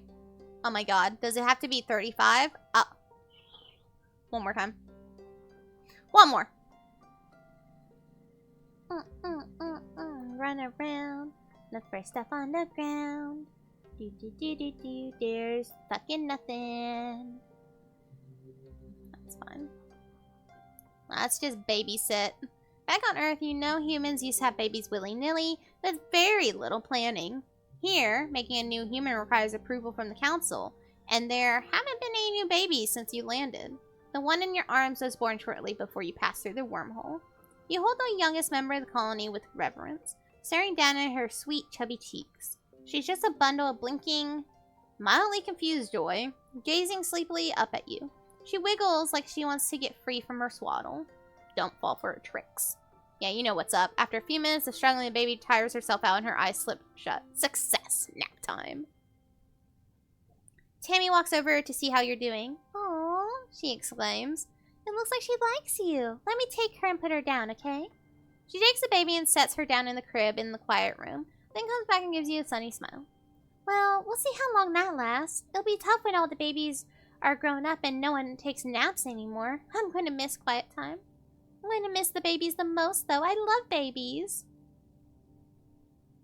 Your power voodoo doll, the tiny Titus with you. Yes, Titus redeemed the Titus plushie. He does every time I stream, and if he's not here.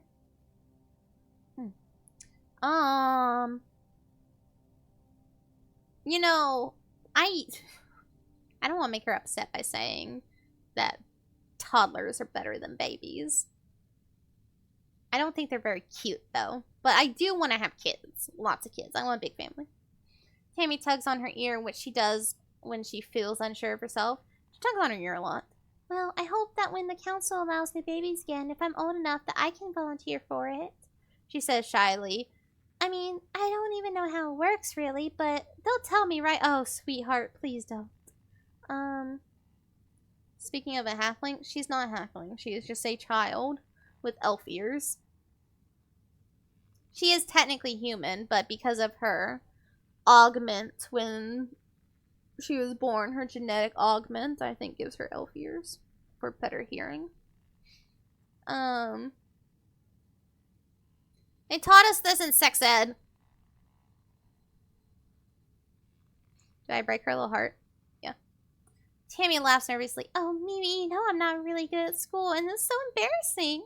I just haven't done that part yet. I haven't been able to open the holovids.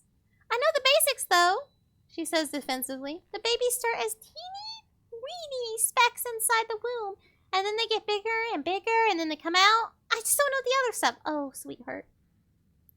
Hold up. How old are we? Hold up. We are 10, honey. Don't worry, you already have a husband. You have your basement, so if you want descendants, you're gonna have. There's only the time when you choose to have. Yes, she is human. I've played 2 hours of this game. I'm pretty sure, well, now 3 hours, I guess. 3.5. Almost 4. And she is human, I promise. She is human. Some of the other humans have cat eyes and shit like that because of their genetic augmentations. Let's just get to work. Let's see. It's a human who, when they were implanted for the embryo, they just had their genes edited a little bit. Everyone has one gene that was edited. My character's is eagle eyes, so I can see super far, eagle eyes, and owl eyes. So I can see super far, and I have night vision. That's how it has worked in this game. Let's see. Basically mutants, kind of, yes. None of these all really fucking work together, damn it. Whatever, it doesn't matter. Oh, hey! My thing is back. I didn't pick up a new board, so, okay. Thanks, game. That's fine. Okay, so I just got the thing. So, spa perk. Pay to remove cards in the quarter spa. That's not a good buff. That was not a good buff. That was not worth. Not worth all of that. New perk, yeah. It's not fucking worth. Hey, Dice. How you doing, bud? It's pouring rain and everyone's trying to stay dry under the grass-roofed palapas? Everyone except Dice. Off in the distance over the wall near the sports ball field, he's definitely sulking. Well, Tito's irritation to start upgrades. To have a grill? To have a grill? Okay. I wish I could fucking follow him, but my perception is not great. Tell somebody. You tell Security Chief Rhett that you saw Dice up to no good around the garrison. He's too distracted trying to put up buckets under various leaks in the roof to pay you much attention. Thank you, Mimi. I'll check it out later, he says, waving off. If there's danger to the colony, one of the lookouts will catch it. Not so sure. You know Dice. He's very good at hiding when he doesn't want to be found. Okay, how do I get my perception up? Fuck. Give me that. I need to get the perception up. Just imagine your danger mission. You want hot dog or some roasted food. I mean, I don't think I will ever be in a desperate need for anything grilled. I'm sorry to say. Alright, so we want perception. No. How do I get perception? How? Over here, maybe? Shovel dirt. Toughness. Fuck yeah, I guess we're just going to go toughness. It's your first day in the glorious world of agriculture soil convenience. Good morning, Mimi. It looks like you're working for your old lady. I hope you don't expect me to go easy on you just because you're my daughter. She walks you around the geoponics wing and points out where everything is. Your job is to move sod, compost, plants, garden waste, and equipment from one place to another.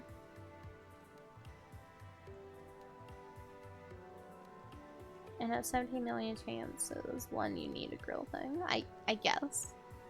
I mean, guess I'm just not that big of grilled foods. Get comfortable with this, she says, pushing a squeaky old-fashioned wheelbarrow towards you.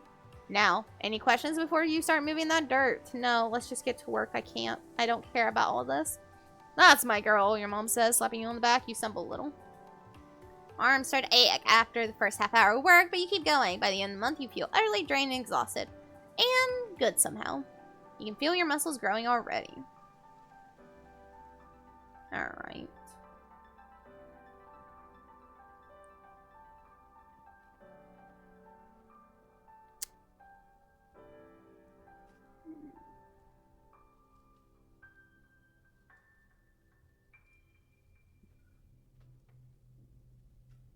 This is just a mess. That's fine.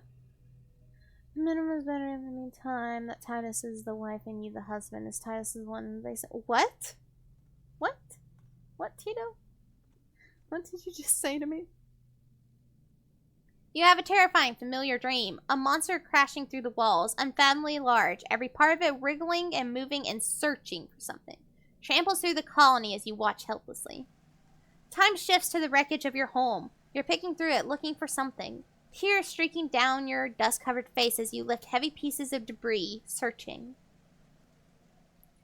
You wake up shouting no, but your voice is drowned out by the deafening rumble of the skies outside. The bedroom window is covered in water? It's pouring down from the clouds. You guess this must be rain, but you've never experienced it before.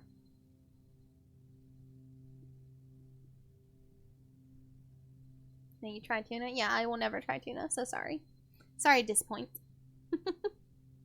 There's a bright flash from outside, and then another crack and rumble. Thunder. It must be a thunderstorm. It's still the early hours of the morning. You've already almost forgotten your bad dream, but you're too unsettled to go back to sleep yet. The rain beats down on the roof of your quarters, joined now and then with the great peals of thunder like the footsteps of an angry beast. Let's just hide. This is what I would have done as a child. Just hide under the covers. You cry a little bit and feel better. Weather is scary. Who knows what we'll do next? Weather is scary. Okay? It's scary. Okay, we're in the mid-wet season. Tammy wants to speak to us. You say that, but one day when you eat cell, you meet us. On mass. And I'm going to say, how it was me, you eat too. Alright, Tito. I'm going to try and say this in the nicest way possible. If anybody, I don't care if it's you, I don't care if it's Titus, I don't care if it's my own family, anyone tries to trick me into eating something, and they don't tell me until afterwards, I'm going to take that as an offense to try and poison me, and I will murder somebody. I will be so nasty. You don't understand. That would piss me off so bad. That would immediately piss me off. Immediately make me hate you. Like, for good. I don't like that kind of shit. Just tell me what it is, and I will decide if I'm eating it or not. You don't fucking trick me. Good God. Tammy is sitting on a little stool in the sun, reading a fairy tale picture book on her holopalm. She sighs. I do not care, No, Tito. I'm actually not joking. I would be furious. I do not care. I want nothing to do with tuna. I'm saying that for the last time, Tito. I don't like tuna. I don't want to eat tuna. I'm not eating tuna. I don't like the smell of it. I don't like it. I don't like anything that's in. I don't want anything to do with tuna. What's this book about, Tammy? Well, it's a bunch of stories. She flips through the book, the pages. But they're all about princesses and princes, and look, the princes are always the taller ones. I'm so big, I'm even taller than Cal is. How can he be my prince if I'm bigger than him? Aww, Tammy. Tammy loves Cal. You saying that until one day I'm going to do that. Maybe I lose my life. No, Tito, like, I will actually... Tito, I'm not joking. You're gonna piss me off. You're actually gonna piss me off, Tito. It's true. Tammy is the tallest kid you know. Taller than the boys. Even Cal, who is a year older. You know she and Cal are close friends. But you never thought of him as her prince before. There is no honor there, Tito. Yeah. Forget Cal like you just the way you are. No, we're not flirting with Tammy. Tammy is our best friend. He'll catch up, Tammy. If I change the food for Tito, I would actually probably torture you until you cry and beg for death if you fuck with my food. How about that? Do you understand, Tito? Do not fuck with my food. I don't like people messing with my food. I'm very particular on food that I take from people. I don't like my food being messed with. You tell her that Professor Hall said boys usually start puberty later than girls. Tammy is just an early bloomer. She sighs again and strokes the face of one of the princes with her finger. But I want to live happily ever after right now.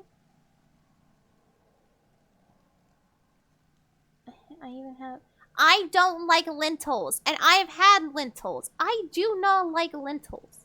I don't like them. I'm not eating them, Tito.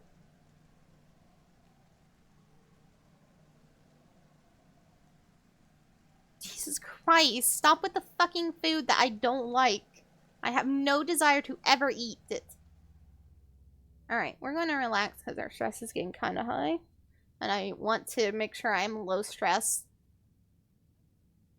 Carbonara empadas, that just doesn't even sound good.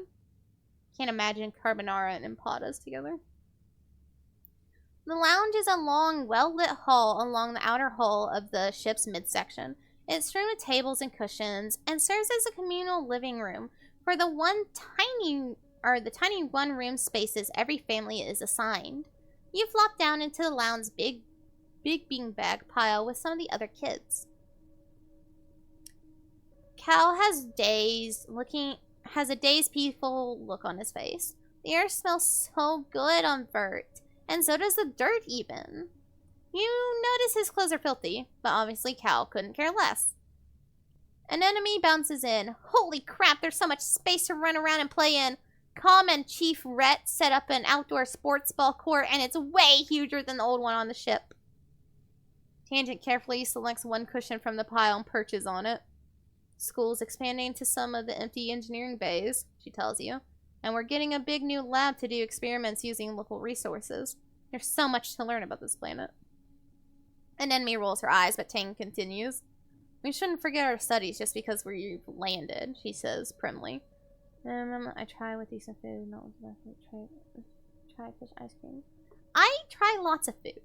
I am fairly adventurous with foods. But I also have tried so many foods I know damn well what I do and don't like. And I do not like lentils.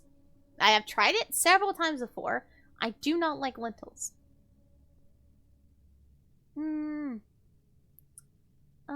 I want to explore the jungle. Oh, fuck you. We finally got friendship with Dice. Damn it. Pain in the ass. Mimi is right, you hear over your shoulder. And you start to find Dice is standing right behind you. When did he get there? I don't know what that is, Tito. I don't. Do not know what that is. Did you see those huge beasts in the jungle as we were landing? Dice continues picking at a thread on his sweater before it until it unravels. Wonder if there's more out there. I didn't see that, guy. I saw you got my head bumped and I was unconscious for 2 weeks when we landed. So no, I didn't get to see that. So sorry, guys. You've had less of the deja vu dreams come to life feeling this week, and you're starting to think you'd even imagined it. But suddenly you get a prickling sensation on the back of your neck and remember that Mars is about to enter the lounge and tell everyone to look outside. You stare at the door. Mars walks in as if on cue. OMG, everybody look outside. They're hoisting a flag over command, she says, clapping her hands excitedly. You know what that means, right? She stands tall with her hands on her hips. Vert is officially humanity's first exocolony ever. Thanks. Great. You look out at the flag feeling dizzy and silently mouth the words along to what she says next. You remember this moment so well. This is history, kids, she exclaims, wrapping an enemy and Tangent under each arm. Hi, Mimi. Hello, Carino. You are the knight, madam? Okay. Okay, Tia. But yes, hello, Carino. Hello. Not sure how much longer I'll be playing this, but wait, hello. Took the month off. Or not. We're keeping my memories. They're already shit cards to begin with. Okay. I don't think anyone needs to talk to us this month. No. So let's just go ahead and go work. Let it here, killing your neurons. This the time of stream also change. What? What? What are you talking about? The time of stream also change? What? Shovel dirt. Is that a muscle? You think you're getting a muscle? One whole muscle. Wow. Cal is very proud of you. Thanks, Cal. I'm glad you're proud of me.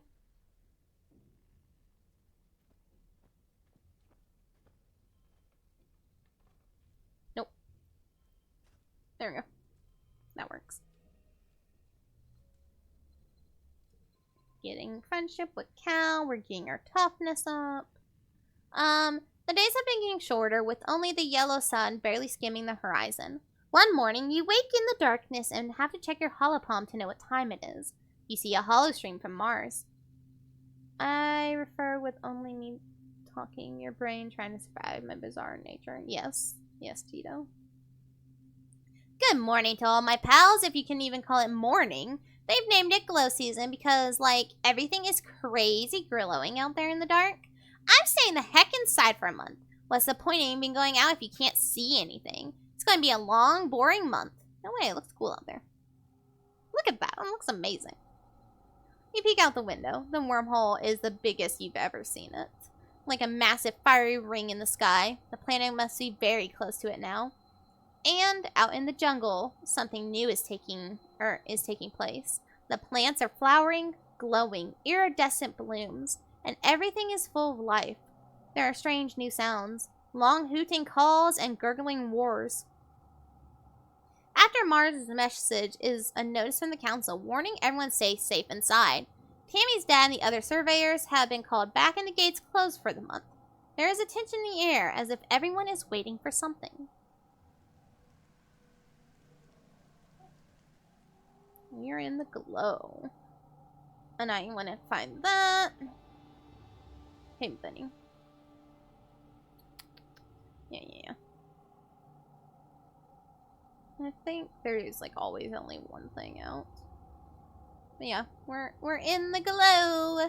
In the glow season. We're gonna go here. Shovel some more fucking dirt. Plants have a day-night cycle just like animals. When the glow lights in the geoponic dome are turned off, it plunges that whole part of the colony into eerie darkness. Just the native plants in the fields throw off any kind of light. It's beautiful, but also deeply weird. We're just trying to get toughness up. Well, that's basically all I'm doing.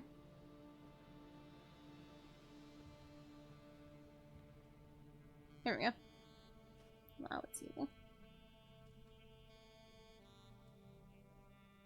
Dun, dun, dun, dun.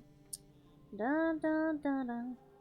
The endless dark of glow season must be getting to you. All week you've been having nightmares. Something is coming. Something bad is about to happen.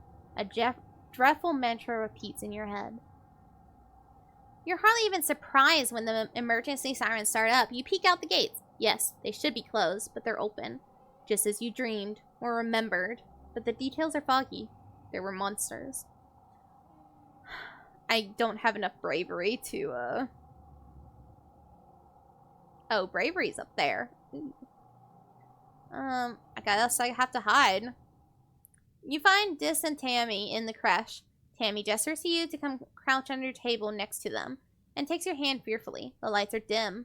Are you scared? Tammy asks, quietly, her eyes wide and tear-filled. Just nod silently. You comfort Tammy, who cries softly while you wait for it to be over. She's worried about her dad, Tonin, the head surveyor, who was working at the gate when it started. You grew up here. It feels weird to be hiding here, like you were just little kids again. You hear more gunfire and yelling, but within half an hour they play the all-clear tone. Tammy's dad, Tonin, is the first through the door as the lights come back on. He gives Tammy a huge hug and she bursts into tears again. You're relieved when your parents arrive with an ashen-faced Cal. They won't talk about what happened in geoponics. After 2 weeks of darkness, with the blue sun barely skimming the horizon, begins to move higher in the sky and daytime returns. The council admits they don't know how the gates were opened or how the creatures got in. Some of the attacking creatures are once thought to be docile. Others were species no one had seen before. It's like something had driven them to assault the colony. At least no one was killed this time. But glow lasts only 1 month. Yeah, so we go until 20. This is just showing us like what we gained in this time period in this year. Ooh, I need that. You're looking for Cole in the garden when you nearly trip over someone else, one of the younger kids, and they're blindfolded? Hey! They exclaim, ripping the blindfold off their face and throwing it to the ground. It's Cirrus, one of Anemone's brothers. He glares at you. I was almost done. Cal jogs over and grabs Cirrus in a friendly headlock, ruffling his messy red hair. Dude, you were so close. Cirrus stamps his feet and complains that you got in his way. It's not her fault, Cal says. She didn't know we were playing a game. Give me a sec. I want to teach her how to play. Cal turns to you as Cirrus leaves. Sorry, Mimi, he says sheepishly. I was thinking Cirrus a new game, but he's more like an enemy than I thought. Real competitive, you know. He stoops to pick up the blindfold and brush off the dirt. I've been trying to come up with different kinds of games other than sports ball. Jesus Christ, that contraction there. Jesus. I live in the South where contractions are like mandatory to use, and ooh, that one was difficult. No winners or losers. I just want to have fun with my friends.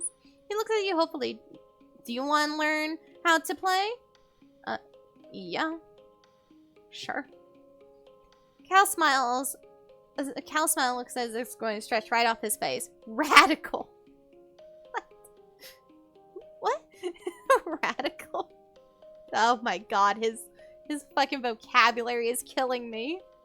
Earlier he said rad and everything. Radical. Jumping up and down with excitement. Okay, so first, put on this blindfold. The blindfold is a little scratchy and smells like dirt. You can feel Cal's big hands on your shoulders. I'm gonna spin you around, and when I let go, you gotta listen to my instructions. We're gonna walk all the way to the cafeteria, okay? You nod. You can't see Cal's grin, but you can hear it in his voice as he spins you around and counts to 10. 1, 2, 3. Do your best. First, you gotta walk 10 steps.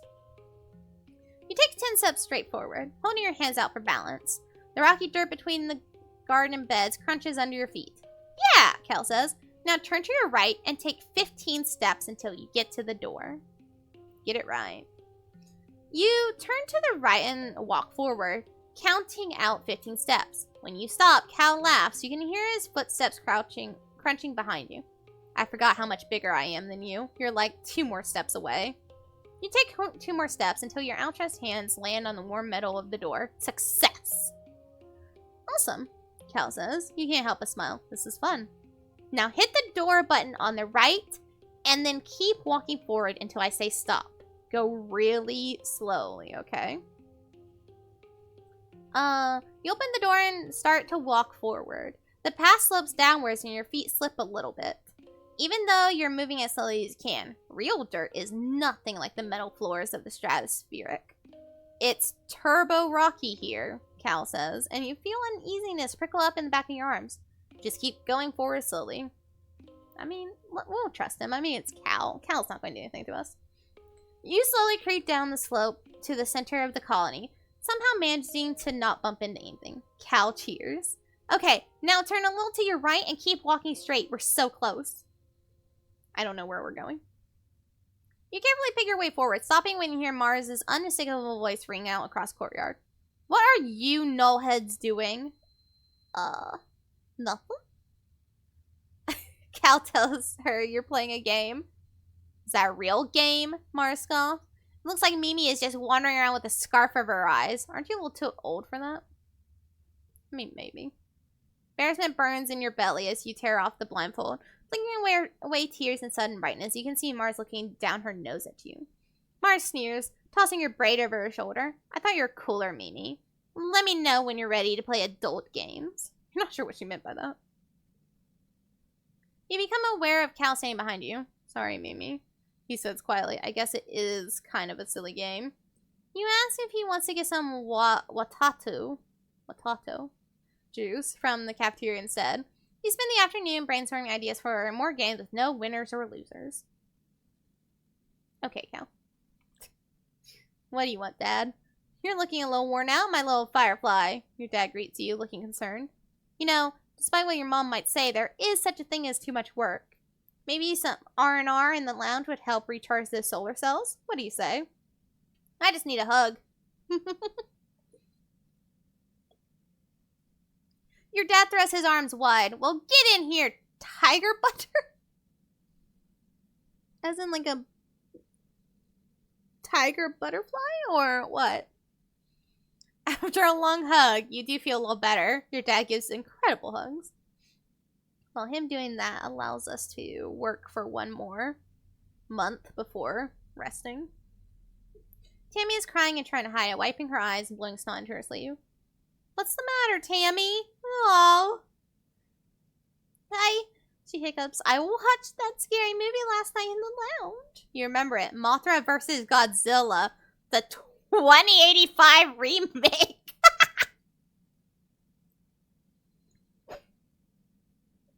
You heard it here, folks. In 2085, we're having a remake of Mothra vs. Godzilla. Well, sniffling. I had a bad dream where the monsters were knocking on my bedroom window and they were trying to get in. Now I can't stop thinking about it. I miss being in space. It was so much safer there. Look, soldiers will keep us safe. I hope so, she sniffs. But I can hear the monsters at night sometimes, real ones, out in the jungle. I can hear them trying to get in. They're scary. You both look towards the wall. She does have those big ears. Maybe she really can hear creatures gathering in the jungle, scratching at the walls, looking for weak points. The thought gives you shivers. Alright, Tammy. You're making my life more difficult. Oh, you little bitch. Hey, bud. Sitting on the grass near the big gates that lead out to a jungle, he's just staring into nothingness and picking absent-mindedly at the weeds. He pretends not to notice you as you approach. We're just going to sit down with him. He shifts uncomfortably as you sit but doesn't say anything. You both just hang out, saying and doing nothing. You stare out at the big gates. The grass in the colony is trimmed short by grass or garden bots. But out there, it's wild and as high as your waist. Head surveyor Tonin is prepping his equipment for an outing. He's bringing a lot. Maybe he's going to stay out overnight. You start wondering if Dice is ever going to acknowledge you when he says, I gotta go. As he starts down the hill, he pauses and says, this is a good spot. I'll probably come back here tomorrow. Okay, bud. You know what? I know this interests you. Here you go. Wow! Dice is uncharacteristically excited about the roots. They're so colorful. I've never seen roots like these before. What kind of plant are these from? I don't know, bud. But will you... Jesus fuck. I'm nowhere near friends with him. Holy fuck. Okay, we were going to go work again. Trying to get that toughness up. Shovel dirt! Shovel dirt! You're pulling weeds from the garden beds when you see Cal scurry past you, moving with purpose. He doesn't even stop to say hello before he disappears into the barn. Follow him. You slip into the barn behind Cal. He's so absorbed in whatever's in that broken storage box that he doesn't hear you.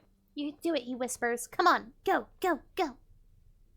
You creep forward, but the barn door creaks closed behind you and Cal jumps. Mimi, he says, moving between you and the box. What do you need? See, again, I have not fully finished the playthrough yet, but it's acknowledging that I have already seen this. Okay, fine. Fine, devs. Bravo. That is a new twist on this kind of game type that I haven't seen before. I will give you kudos. Is that socks?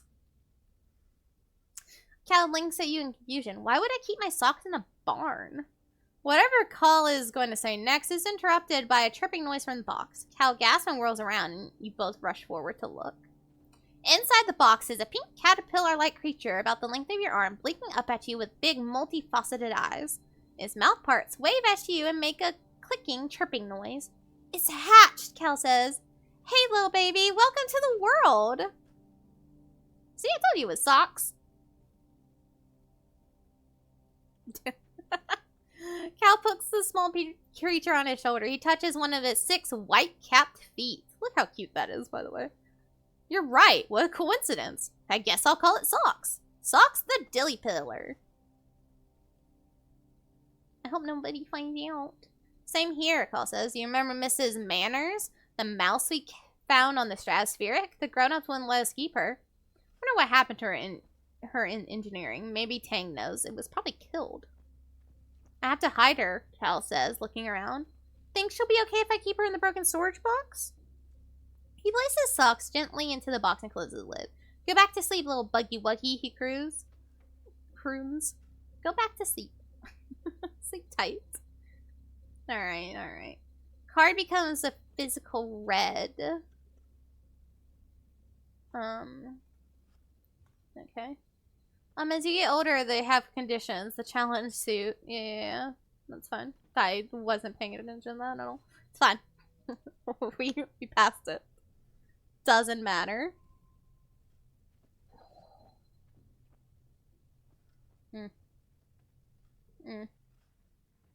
So much has happened in the last month since the monster attacked during Glow. The idea of this planet as a peaceful utopia has been shattered. The security squads are training new members and keeping close watch on the gates now. They're reinforcing the walls and even installing a few robotic turrets. In class, you have drills on what to do if the colony is attacked again. In all the excitement, you forgot today was your birthday. Your parents haven't forgotten. They surprise you, or they wake you up early with enthusiastic shouts of surprise! A Vert year is only a little longer than a year on Earth, so you've taken up its calendar for birthdays. Yours is the second month of quiet. Spark snow drifts slowly past your porthole windows. You snuggle with your dad. Your mom climbs up too and sits on the edge of your bed. Okay. Your dad pulls a bowl of fruit from behind his back with a flourish, like a magic trick. At least, you think it's fruit. What are those? It's bobber fruit. Your dad grins. The foragers have been picking these just outside the walls. They might look funny, but they're tasty. Try one. You take a cautious bite. The pulp is soft and tastes a bit like lemon, only more blue. I bet you can't wait to join the other surveyors out there, your dad says wistfully. Who knows what else you might find. Mimi is not allowed outside the gates, your mom interrupts, her voice sharp. It's too dangerous for kids. Well, I know, but eventually, your dad says, but your mom cuts him off again. But not now, mom replies. Not since the attack. Not with everything we know is out there now. You knew about the monsters. You knew about them. Your parents exchange a heavy look. The surveyors knew there was something dangerous out there that we hadn't encountered yet, your mom admits, after a guilty silence. But we didn't know it would attack the colony. We thought if we closed the gates and stayed inside, it wouldn't see us as a threat. We didn't want to scare everyone, your dad adds. It was just a precaution. Even still, your mom says, it's clear that everyone should know how to defend themselves if it happens again. To be clear, this includes knowing when to run away, your dad adds. The security chief Rhett's offering self-defense lessons at the garrison, you know. Even for kids. If you're interested, you should drop in sometime. Fuck yeah, there we go. Your mom gives you a stern look, and I know your friend Dice has been sneaking outside the walls, she says, grimly. If I catch you doing that, I'm going to put a chip in your ear. You laugh, what a good joke. Your mom doesn't laugh. I won't do that. Yeah, you better never, your mom retorts, crossing her arms. Jeez, Mom! Relax! I mean, I told her I would never do it on my solo playthrough, my private one, and I definitely do it. I go out there all the time. I even brought back a pet, and no one seems to care where I got it from, which is great.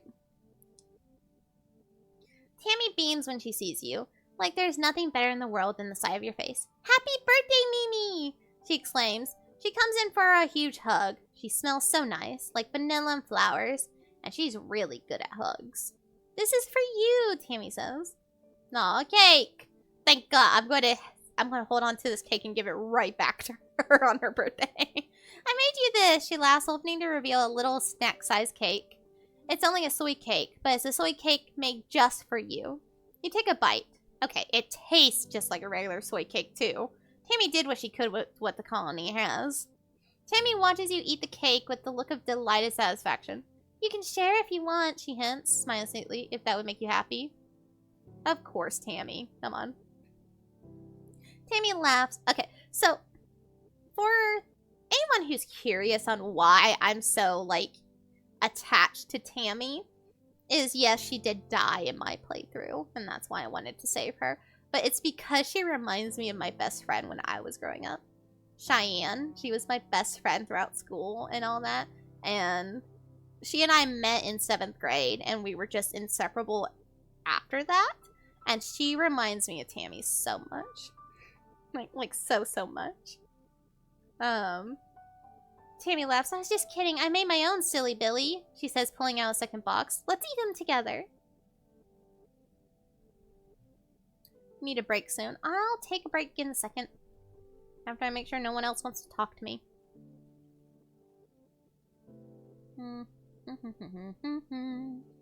Okay. Yeah. We do need to sleep though, because rest. Some friends are here. Who do you want to hang out with? I guess Cal. Cal's practicing hoverboard moves in a corner of the lounge. Because the board never touches the ground, the adults can't really complain. And this way he has pellets to land on. He's working hard, trying and failing, flip after flip, but hasn't even broken a sweat. He waves you over. Hey, Mimi, he says cheerfully. Do you want practice with me? You practice with Cal for about an hour. It's exhausting. By the end, you're sweaty and a little sore, but you feel good. You promise him you'll come back all this month and keep him company. No, we're not losing anything. Keeping our memories. Mid-quiet, late quiet. Nobody wants to say anything else to me. No. Okay, so I want to see, what do we gain from training over here?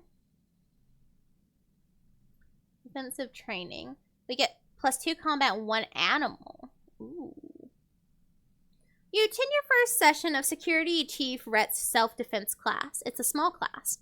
Mostly security officers and other adults. You and Nenmi are the only kids. She gives you a wink and a cheesy thumbs up as you listen to Rhett rant about how everyone in the colony needs to learn self-defense.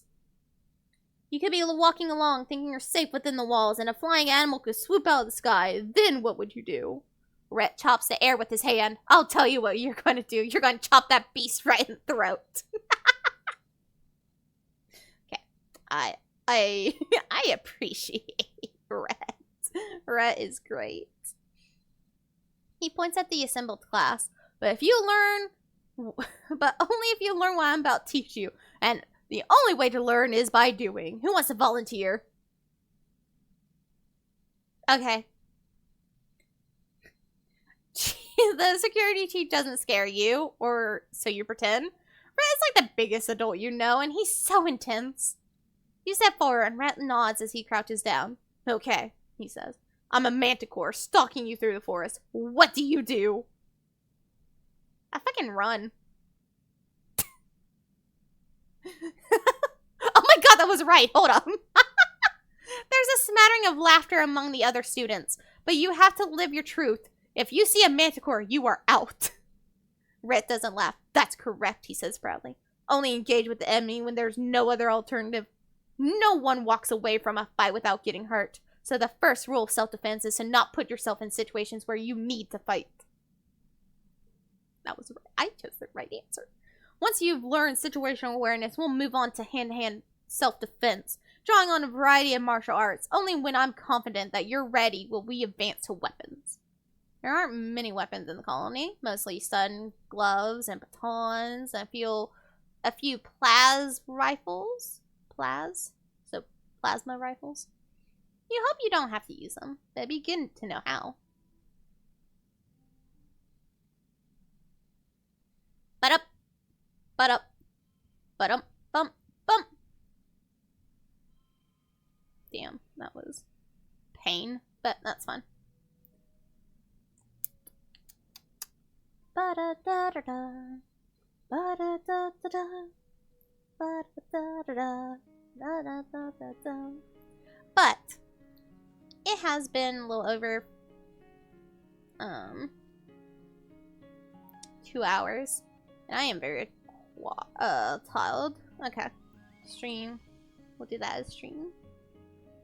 I am tired, so I think it is time for me to go because I need to eat. I need to do some homework.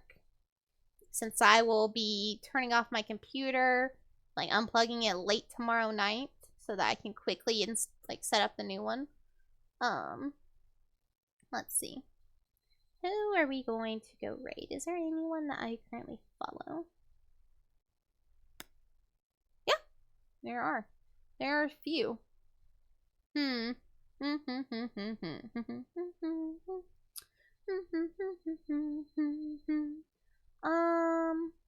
What? Dead Plate. I have not seen this game, but this is where we're going, okay? So, thank you everybody for stopping by. We're going to go raid AC Vince? Vince? I don't know. I don't. I'm going to call her Icy. We're going to go to Icy, alright? Alright, but thank you. Bye. Bye, Sweet Tooth. Bye, everybody. The next time I stream, it'll be on my new PC, and it will be Elden Ring, either Friday or Saturday, depending on how long it takes me to set up my PC. So goodbye, everybody. Have a good night.